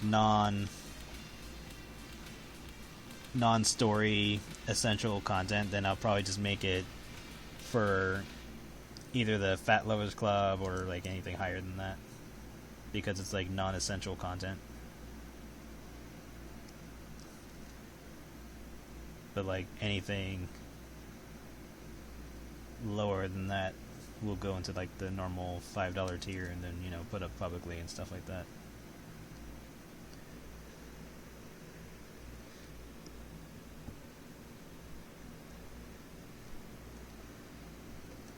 Yeah, I just wish it didn't take me so long for certain pages, because I'm going to work on another page tonight, as well as posting the get the polls ready for voting tonight. I was working on that before the stream, but I didn't have a chance to post anything yet, or to put up the polls, but I'll do that after the stream. And then I'll likely work on the winners either, let's see, today is the 3rd.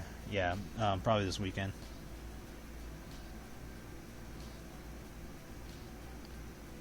Because I think I'll have the poll end on Sunday, and that should give me time to start drawing them on Sunday.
think in like another hour I'll probably stop.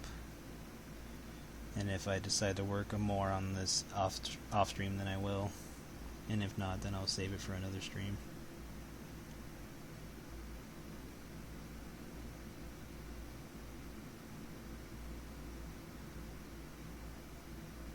Because most of my work I like to get done off stream. I mean, that's kind of in general anyway.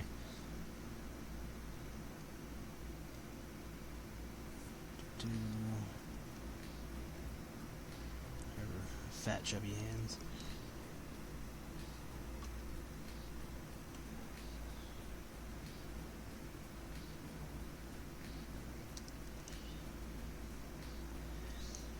And then eventually I want to do comics of like the gods interacting with each other.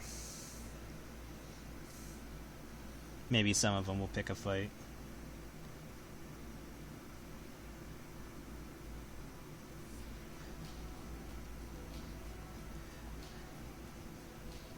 And then I hope some of you remember the detail that only the gods have the orange eyes. And as I say that, I hope that triggers a question in your head after I say that. It's like, wait.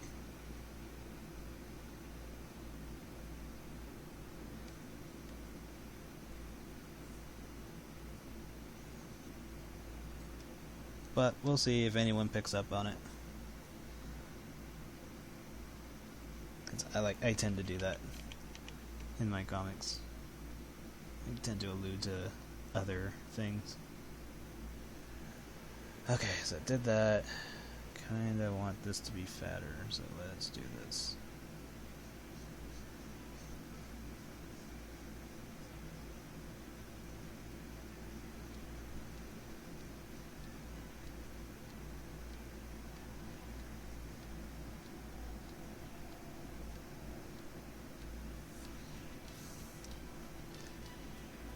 Okay, that's a little better.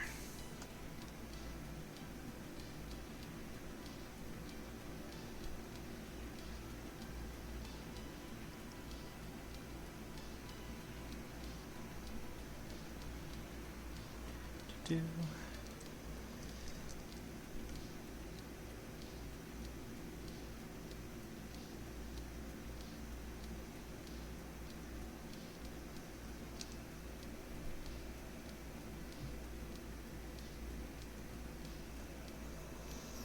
Do. Okay. To that. Fuck it. We'll do her tits first.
Do.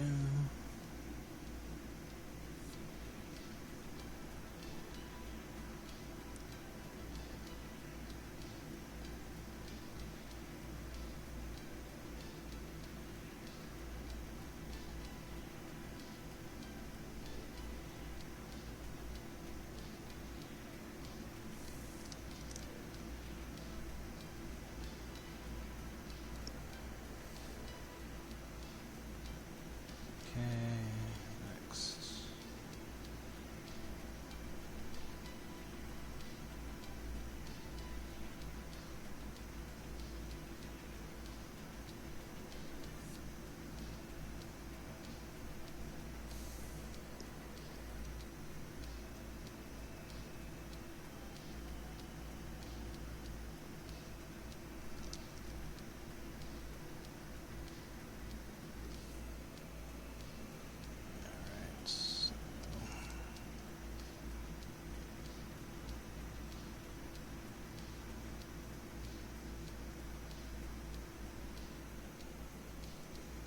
Do.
Should probably make a god that's like the blacksmith for their clothing. That'd be fun.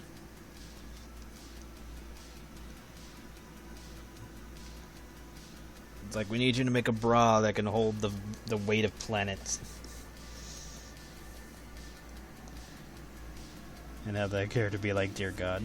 Just like go through all the struggle trying to make clothing like that. And like, I don't know, they make a comment about Yor'Jedath's bust. It's like, do you have any idea how hard it was to keep her tits from popping out?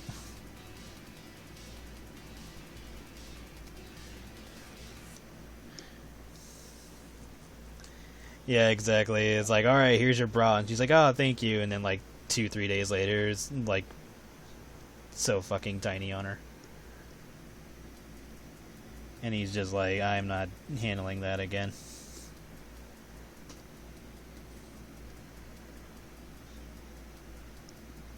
It's like, well, it'll hold. It'll be too small, but it'll hold.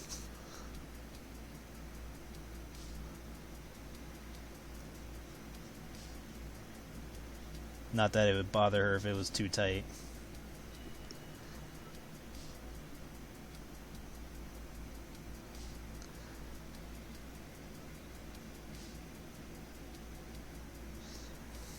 She'll probably just say something like, yeah, it's a little snug, but I like it.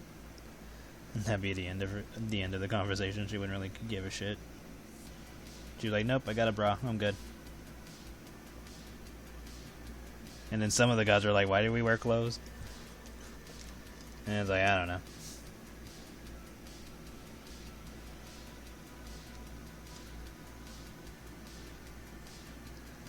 But then again, some gods don't wear clothes, so whatever. It's an aesthetic thing.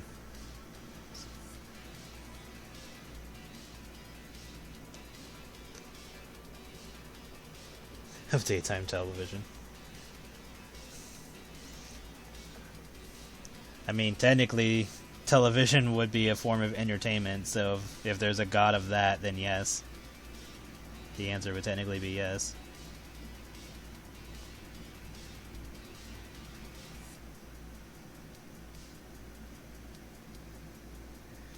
And then a lot of the gods, some of the gods also are like combinations of ones too, because the way the gods were designed is like because of one particular character reads up on all religions and stuff like that. She kind of like makes gods that are representations of like literally everything, but then also rolls in like the ones that overlap or like keep coming up and they're basically like the same god. Those get, crammed together into one god. Because essentially it's literally the same thing. So like if you have two different cultures but they have like the same god but just with a different name, then there is a god that represents both of those cultures at the same time. Because at that point it's just redundant.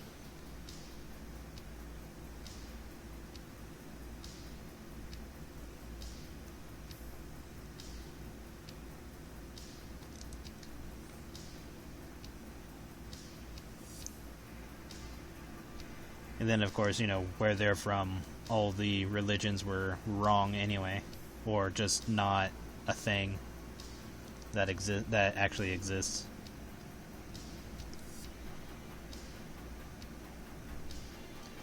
Because until a certain point, heaven and hell didn't exist as a actual place.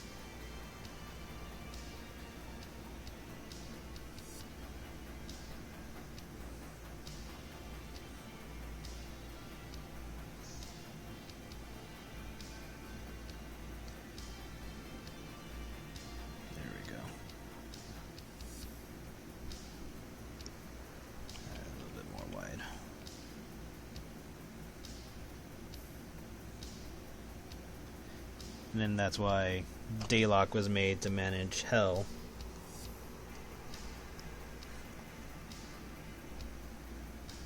And even though she's technically the devil, she doesn't really do anything to incite being evil, like, because good and evil are irrelevant. Because there's no actual such thing as good or evil.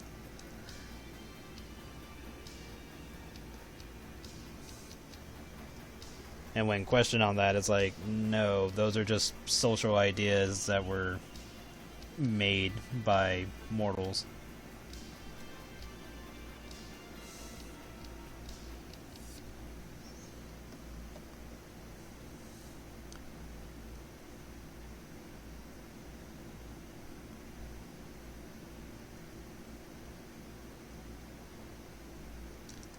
Kind of like that scene from The Adventures of Mark Twain with Satan, where Satan says, like, I can't do no wrong because I do not know, or I can't do right or wrong because I don't know what that is.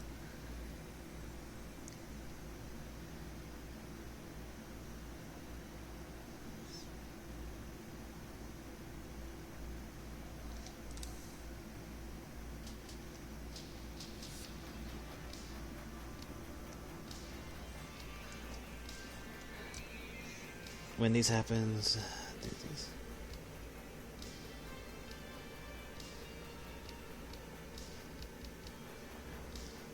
Yeah, like Santa Claus is a different representation, Glover reboot.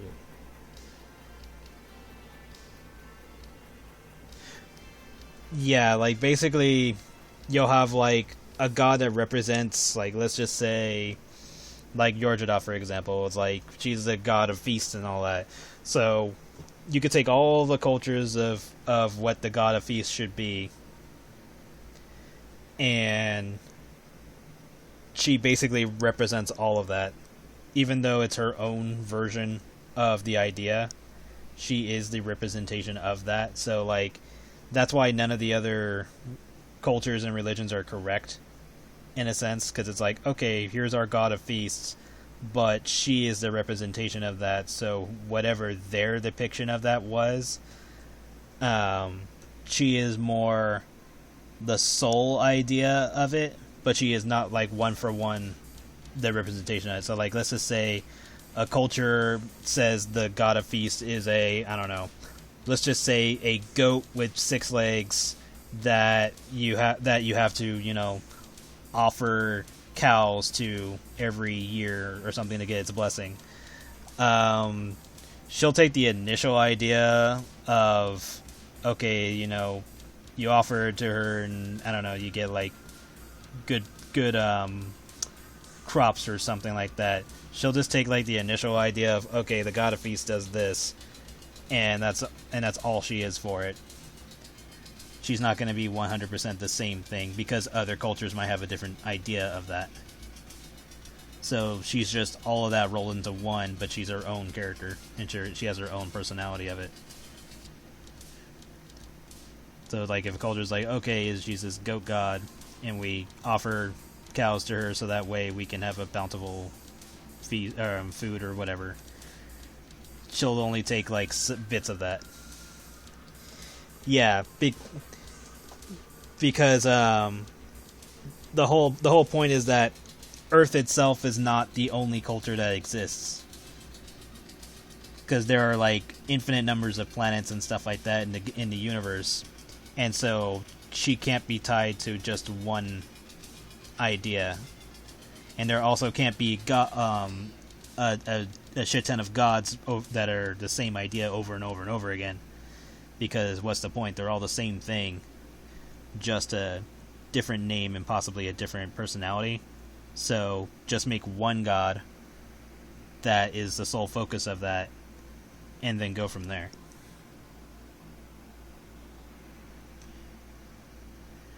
Because you could have some, like, random alien race that says the god of feasts is a elephant-looking creature with, I don't know, that has, like, a leviathan-like body. And if you don't, I don't know, let's just say, if you don't have a certain number of children a year, then it'll come out of the heavens and stuff like that and feed the children to you or some shit like that. Like, you might have some outlandish idea like that, and technically that could be its own god, where it's like some like evil well, not evil because evil is a construct, but like you could have some like god that represents, you know, not being like, I want to say not being lazy because that's like the initial thought, where it's like, you know, have enough children, have you know, have like a good work ethic or something like that. Like, you can have a god that represents that, but if the initial idea is like, this is the god of feasts, that so that way we can get, you know, crops and stuff like that, or like enough food to last, or, you know, be merry and stuff like that, then that would be Yor'Jedath's job, because she's rolled into that. But the idea is mostly just to not have like so many gods for like the same job over and over and over again. And so there's either going to be one god that represents multiple jobs, or a god for a very specific job. Because, like, for example, Daylok, who's supposed to be the devil, she not only, you know, rules hell, but she also takes the time to judge souls, and it's like, alright, what sins did you do? Or are they even warranted as sins? And she'll judge you based on that, and then go from there. Because like, the idea is that she doesn't want the Almighty to be bothered with having to judge your soul and stuff like that, so she does it herself. So she's almost like the Grim Reaper, but then there is like an actual Reaper character who goes around to represent death. And then you have the vassals, which are the Creamfield characters, who go around actually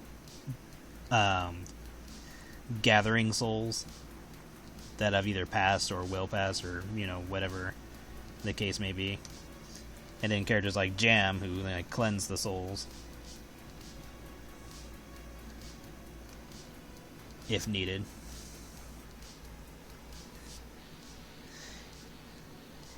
Yeah, it's just more about not being overly repetitive for the same type of god.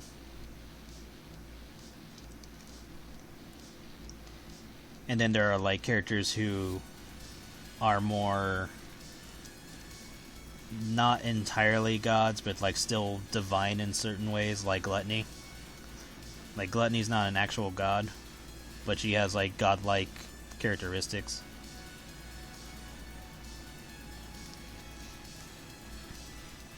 But she doesn't represent the same thing that Yor does.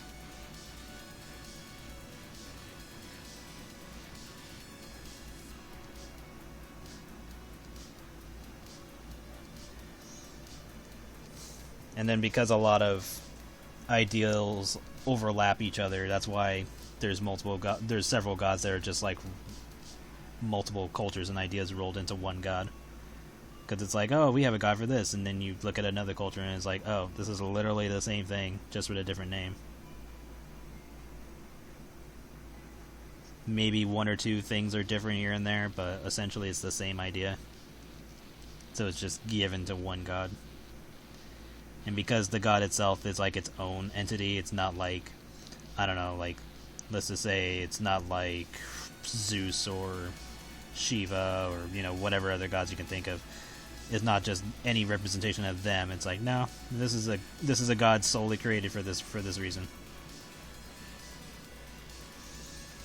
So other religions can, like, you know, still practice what they practice, but depending on where this takes place in certain timelines, either the cultures are fully aware that what they're practicing is bullshit because they get shown that it's bullshit, or the cultures are completely unaware that the Celestials have proven that all of their religions are fake.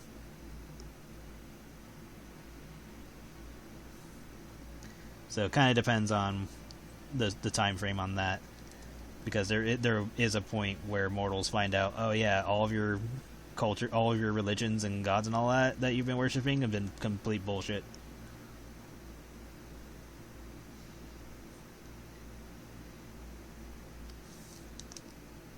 And then it kind of goes from there. And then, I don't know, maybe like a few thousand years pass, and that was forgotten or lost to time. And I still want this a little bit more squished.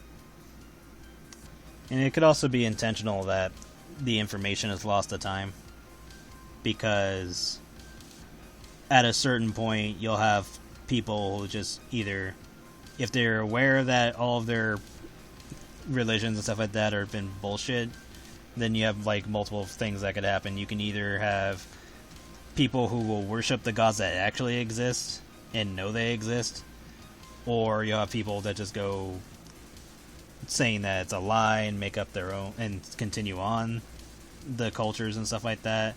Or you'll have people that go crazy and, you know, just kill people for the sake of killing people. It's like, well, none of this matters. Like, you know, all the stuff we worship was bullshit, so why not? Why don't we just, you know, get rid of everything? It doesn't matter, right?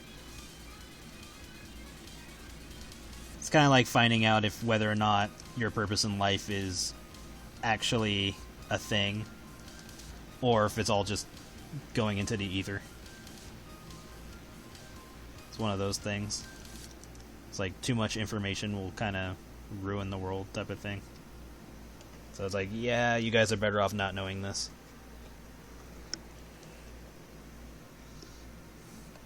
It's one of those ignorance is bliss situations.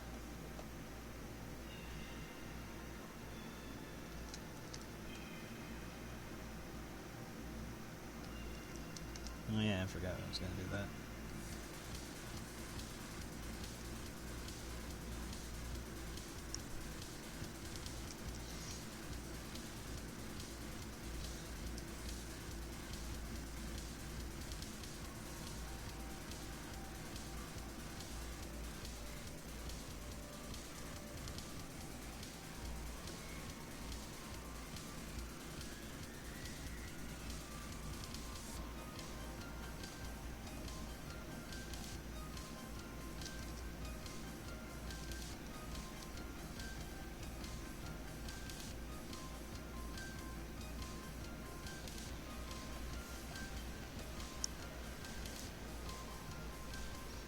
And then you have like the whole situations of, you know, people saying that they're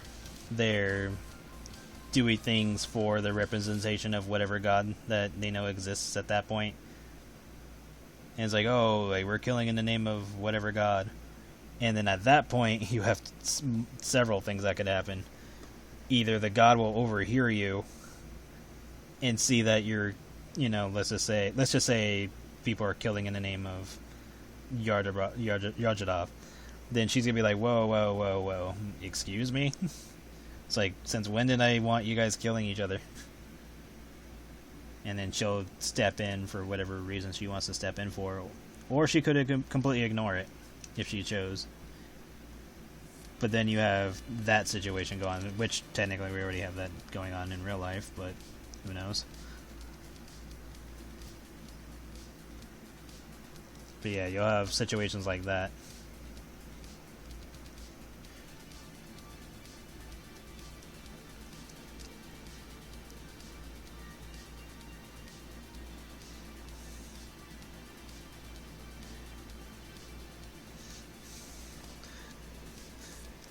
That would be kind of a comedic page if I would have like a bunch of crazy people just like, oh, we're killing in the name of Jedath, and Jedath was watching. He's like, guys, I just wanted you all to have cake. And she just has tears in her eyes, just seeing all the slaughtering going on. She's like, this was not what I wanted to happen.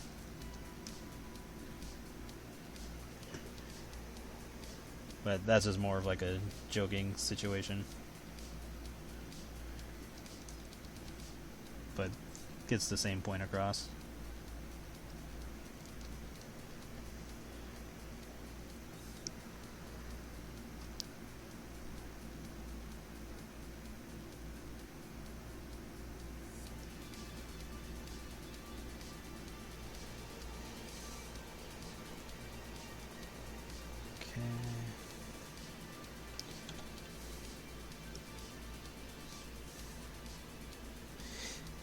Yeah, pretty much.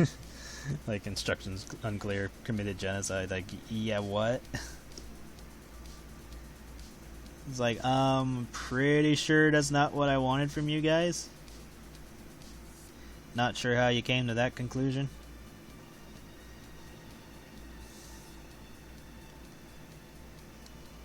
Which always baffled me when certain religions would speak for whatever deity they worship.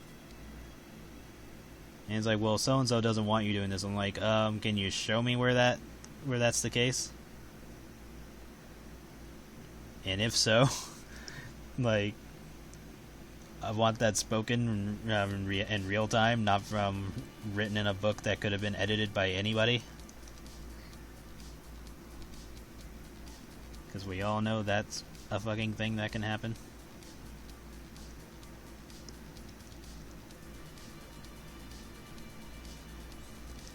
And now this part makes more sense. Let's roll this here.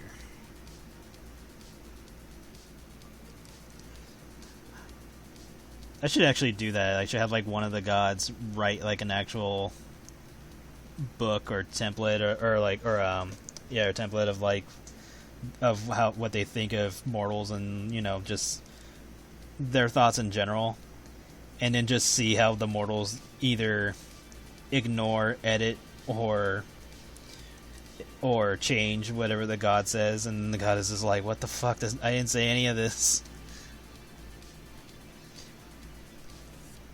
And make it like an innocent god too, like one that just cares about, you know, peace and love or something, but then just see all of their words twisted. And it's like, I didn't say any of this. And then the other gods would just be like, welcome to our world.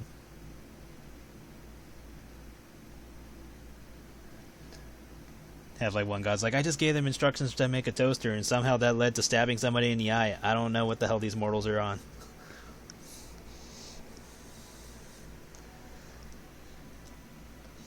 And then maybe one of them has the idea. I was like, should we nuke them, or like, should we just start this over? And like, no, this is too much work. Yeah, Daylock would probably say that. She's like, nah, that's too much work. And I should probably widen this.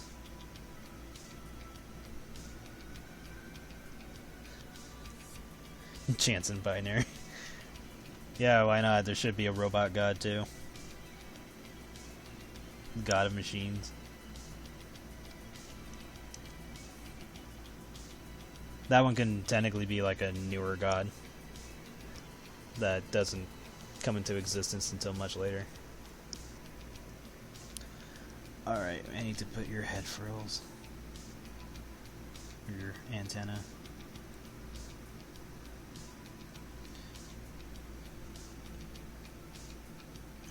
It's like, why does the butterfly fly dragon lady have antenna? It's like, look. When we designed this character, we really didn't think about a lot of things.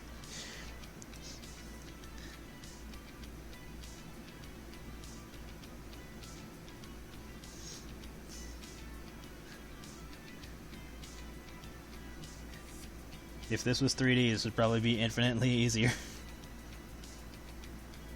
But at the same time, certain things would be lost personally. Unless I was like to very stylize how 3D goes. I do want to dabble in 3D though. But that might be something I'll have to find free time for. Yeah, that should be fine. Maybe make it a little bit more frilled here.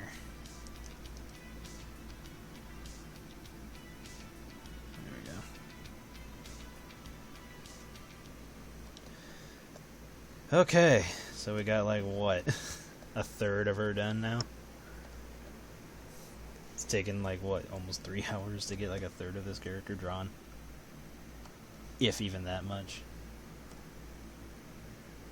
I was like, I don't know, this seems more like 25 than a third.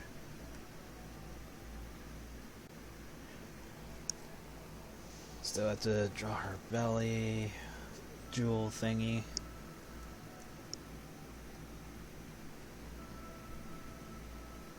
Wait, where is this on her body? Okay, yeah, that's what I thought.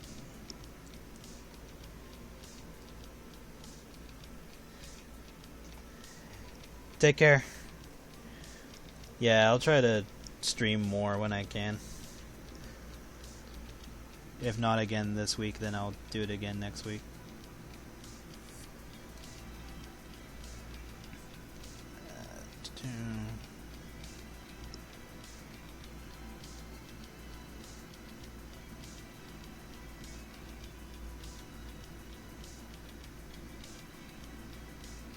There we go.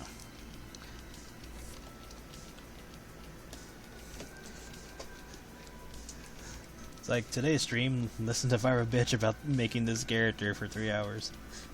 Say yep. But that's okay. I enjoy it.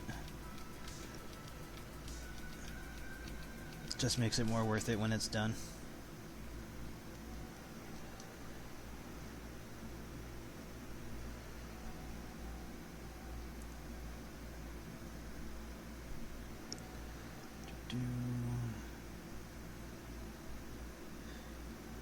And it'll probably be Yor'Jedath's jewel that can allow her to manipulate a character's weight or ability to digest food faster. So that'll probably be the case.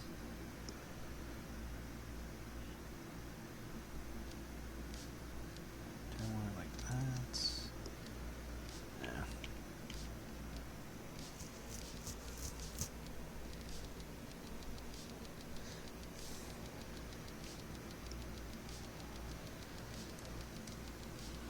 A little bit more.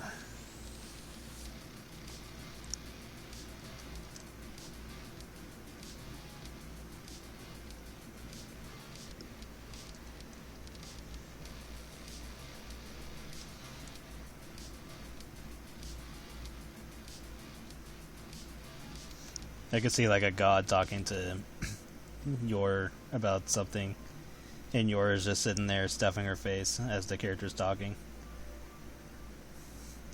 And then at a certain point, they're like, Yor, are you even listening? And Yor just lets out a big old belch before she's like, yeah, I'm listening. And then gives whatever advice for the situation.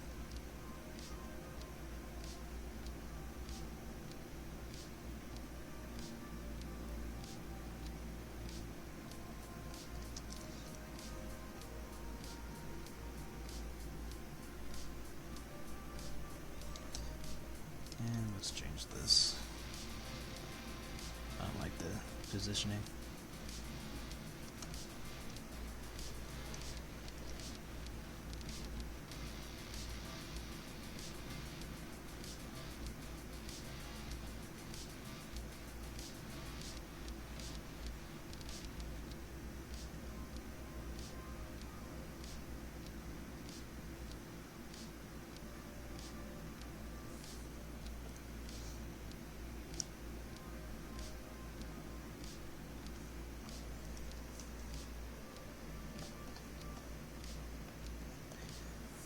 Okay, so got that.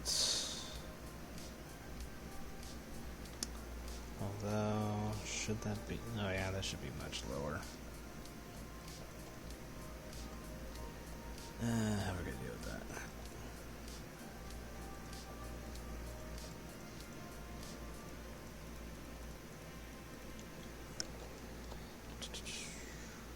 Move this about here for now.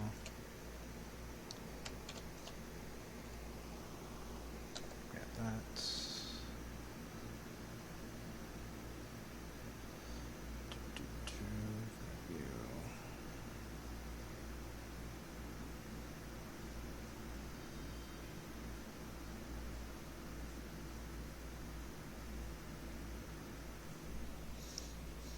I could see you're looking at like a fat character and think like, oh my god, look how handsome that character is, or how sexy, or whatever. It's like, oh, aren't they just the most precious thing?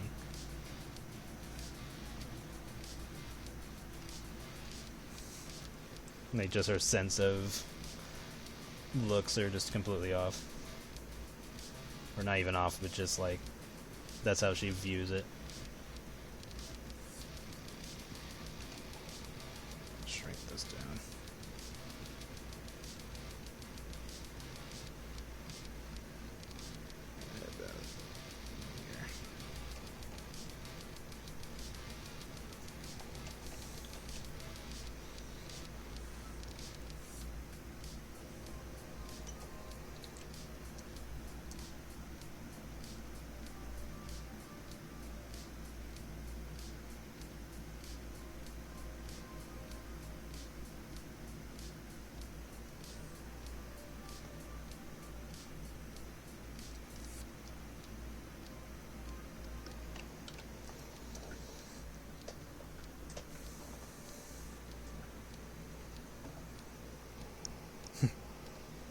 Fat out of fat would watch again.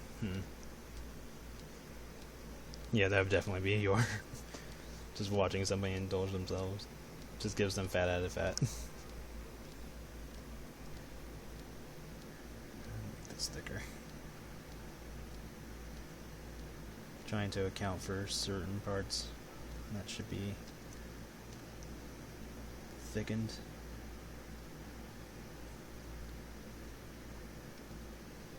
Probably have like one of the gods be pissed off. I was like, Yor, get your fat ass out of my way. And then Yor probably just intentionally put her fat ass for more in the way. She's like, bitch. So you don't tell me what to do.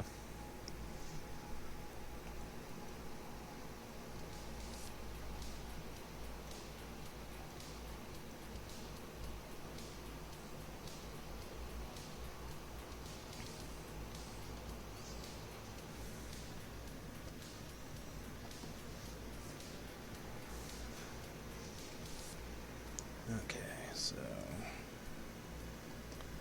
still need to draw the other arm, but I need to establish where this part of her rolls are going.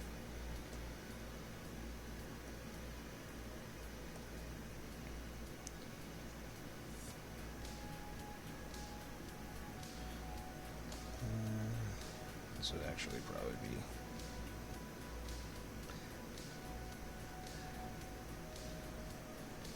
this is going to be such a great struggle of, do I make the canvas size bigger or do I shrink the actual line art?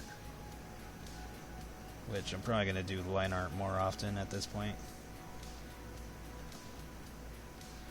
So let's just assume the fat would be here. This part of the body. And then this part. Which leads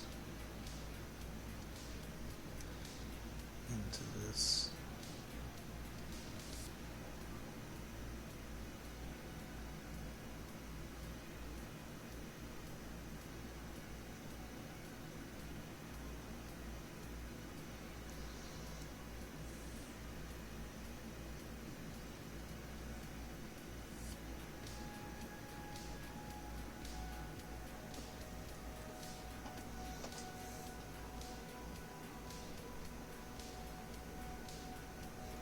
Oh yeah, Yor would just look at them and goes like, "Oh, look at you. We're only halfway. We're barely halfway there," and they'll just look at her going like, "Are you fucking serious?"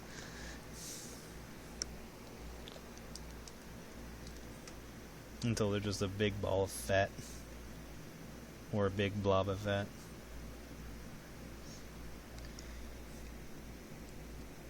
And then once she's finally done, she'll be like, "Oh, look at you, so much better now," and the person could barely, I don't know, be conscious enough to even know what the hell happened because of all the stuffing they did so quickly.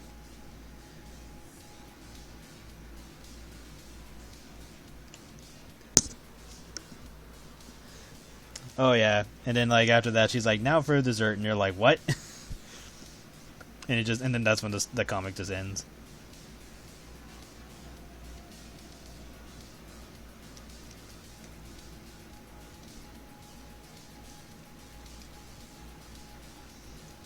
And there could be like an aftermath pick if I chose to.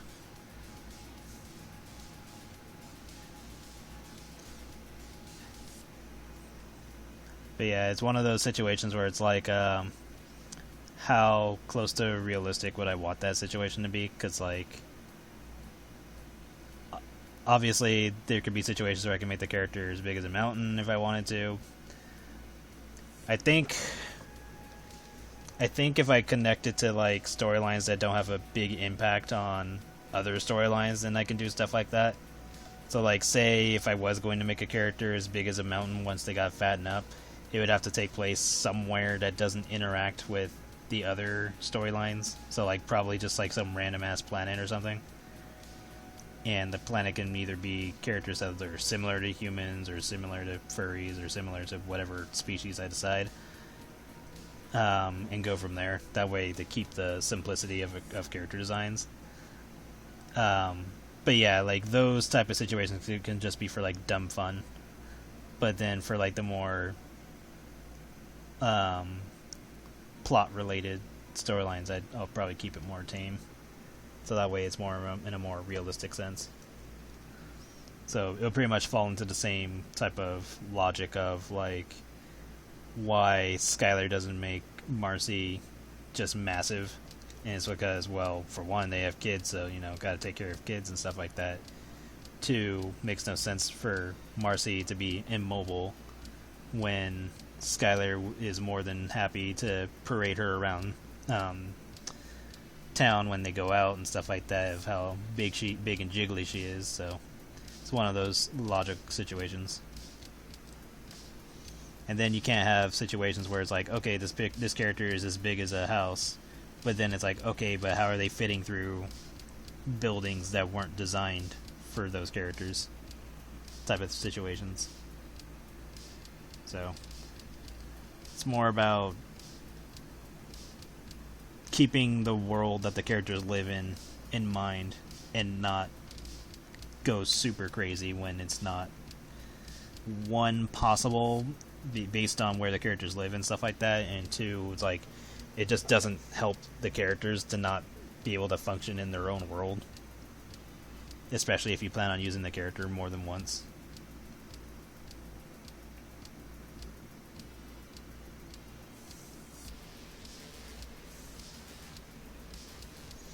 So yeah, like the dumb fun stuff will probably take place in areas that doesn't impact anything. So it'd be like random planet number 4899, and then that's where you just do all the dumb shit. Or in this timeline and blah blah blah blah blah, you know. One of those situations. Okay, so did that. Your boob does not look the way I want it. Like, it's like, sweetheart, your titties, they're not big enough or squished enough.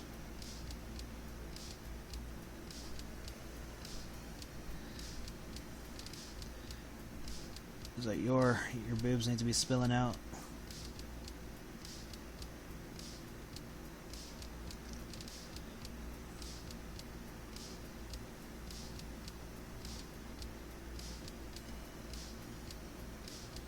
Technically it is being squished against her arm, but I think this one would be more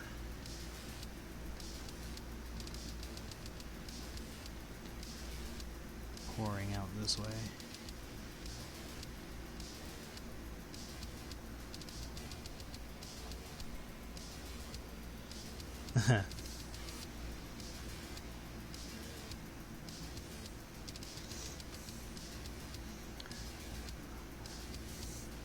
It's like, how the hell is that bra holding on? And it's like, it was made by the gods to contain those fat titties. God help us if they ever break free, or if she just decides to take off her bra. Like, should show her just take off her bra, and just like a few galaxies are just wiped out from the sheer shockwave of being free. You just hear a bunch of cries and then silence, a bunch of screams and then silence.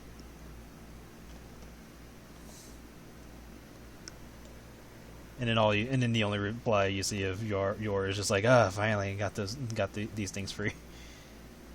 Like, I gotta let the girls out. Okay, now I do need to draw her other arm though.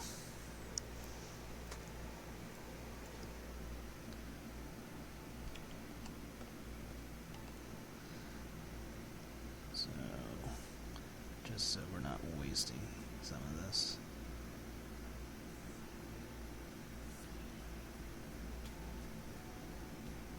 There we go.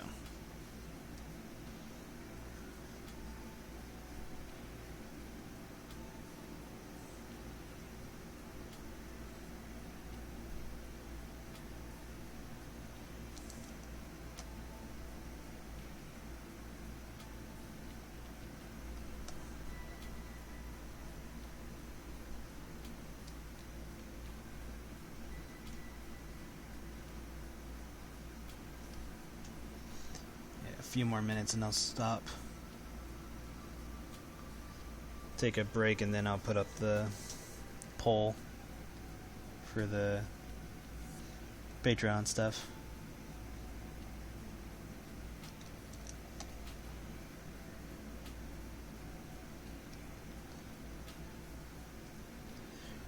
But yeah, this is me working on Yor's character portrait, like her seeing her full body and all that.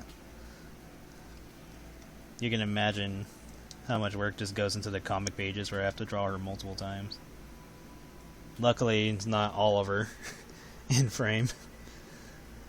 But if you ever notice why I'm cutting to her face a lot, then that's probably why. It's like, alright, we already know she's huge. We don't need to show that off every 5 seconds. Plus, she's not the focus anyway. Kiwi is.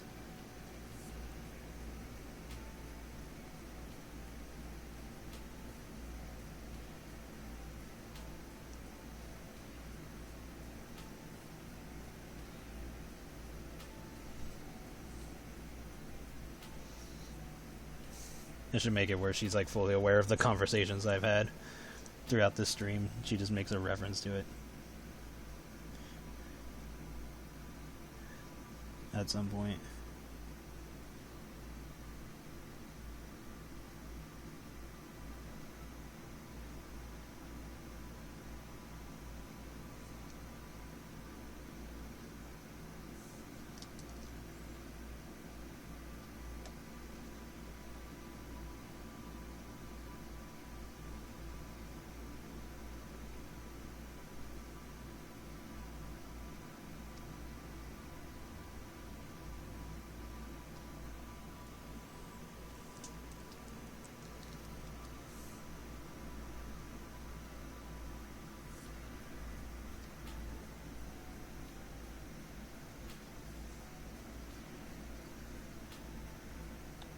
And then luckily Yor is aware of like mortal delicacies and all that, so she gets to indulge in like galaxy-wide or universe-wide different types of food and stuff like that, so she gets to try everything she wants.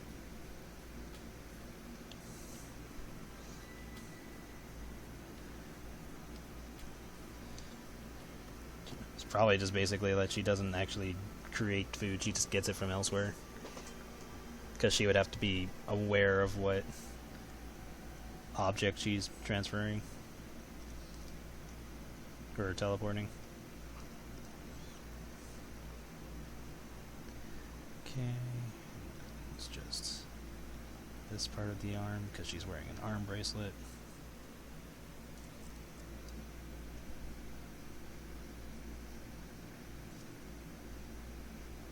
And she likes jewelry. Likes to look pretty.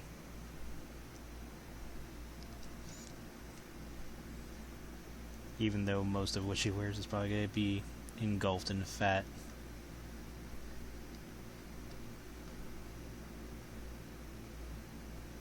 Where it's like, oh my god, why aren't you wearing underwear? And she's like, I am. And then you see like a very vague lines of her panties or whatever the hell I decided to give her. But it's just like so far deep engraved on her that it's just like, Jesus.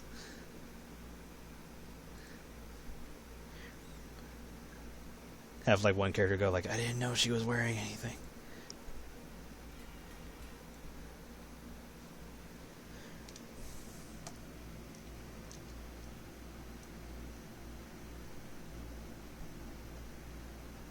Like the bra and the and the arm jewelry are probably like the most obvious.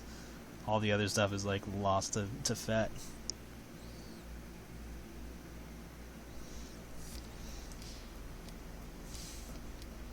And then her bra is connected to her necklace.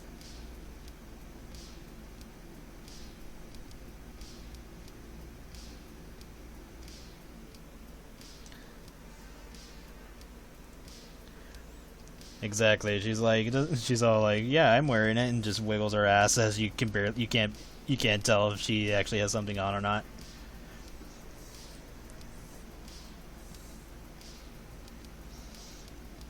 She's got interesting backside though, because she's got multiple legs, and then she has like a huge rump, but then that like also goes into like a caterpillar-like tail, or caterpillar/whale-like tail. So, lots of head scratching on that end.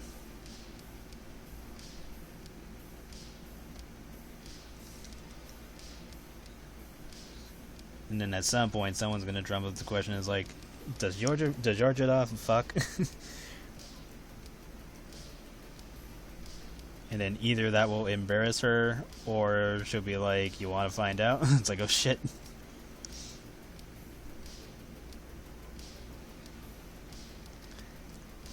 And then in captions, be like, "And that day, multiple planets got eradicated from the shockwaves of that instant."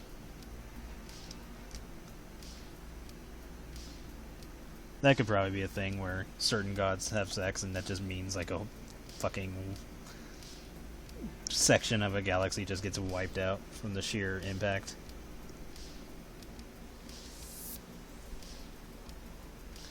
No, because it was made for her. So the clothing will purposely stay on unless she takes it off herself.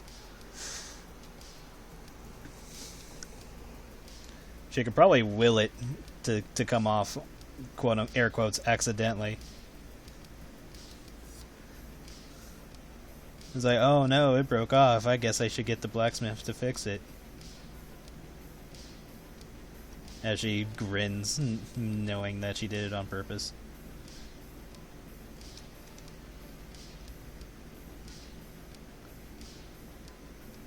That would probably be her if she like went to like a mortal world and just wore civilian clothing. And that would probably be the same instance where she makes herself skinny just so she can indulge herself. So that would probably be the case where she purposely just makes herself skinny, wears some normal clothing, and then just bursts out of it when she fattens up. Because she likes one, the reaction of people seeing that happen, and then two, she knows certain mortals are into fat women or fat characters in general, or fat people in general. So she'll probably just do it for the attention. Because she's not stupid, she's fully aware of mortals being into that kind of body type. So yeah, she can literally do whatever the hell she wants related to feasts and stuff like that.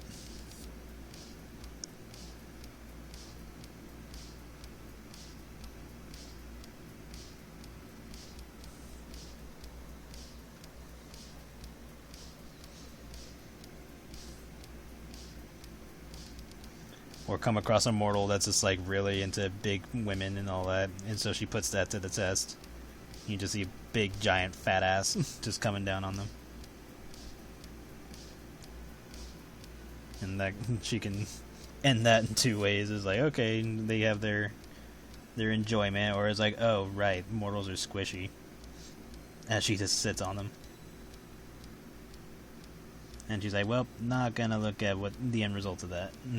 And could just end the comic with her just still stuffing her face. And it's like, yeah, I don't want to see what that looks like.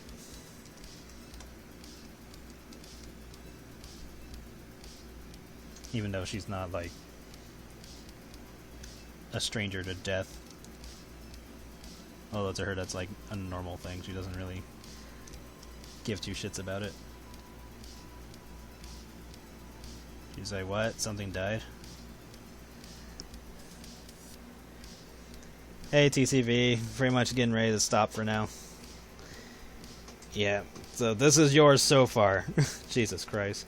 I still got quite a bit of her to do. I still got the markings that she has on her body. Did her arms, did her jewelry. Let's take a look real quick. What am I missing? Did her mask. Did her jewel. So got most of her base stuff done. So now just gotta do her legs, draw her massive rump and backside, her big fat tail. debated on if she has wings, because I was gonna make that a thing, but she kind of doesn't need them. Not really a point to her requiring wings anyway. I mean, unless you count her face wings, because she has the butterfly stuff. So yeah, probably no reason. Or if she does have wings, they're like stupid small, but they could still carry her weight for whatever fucking reason. Well, I mean, she's a god, so obviously she could. So yeah, whatever.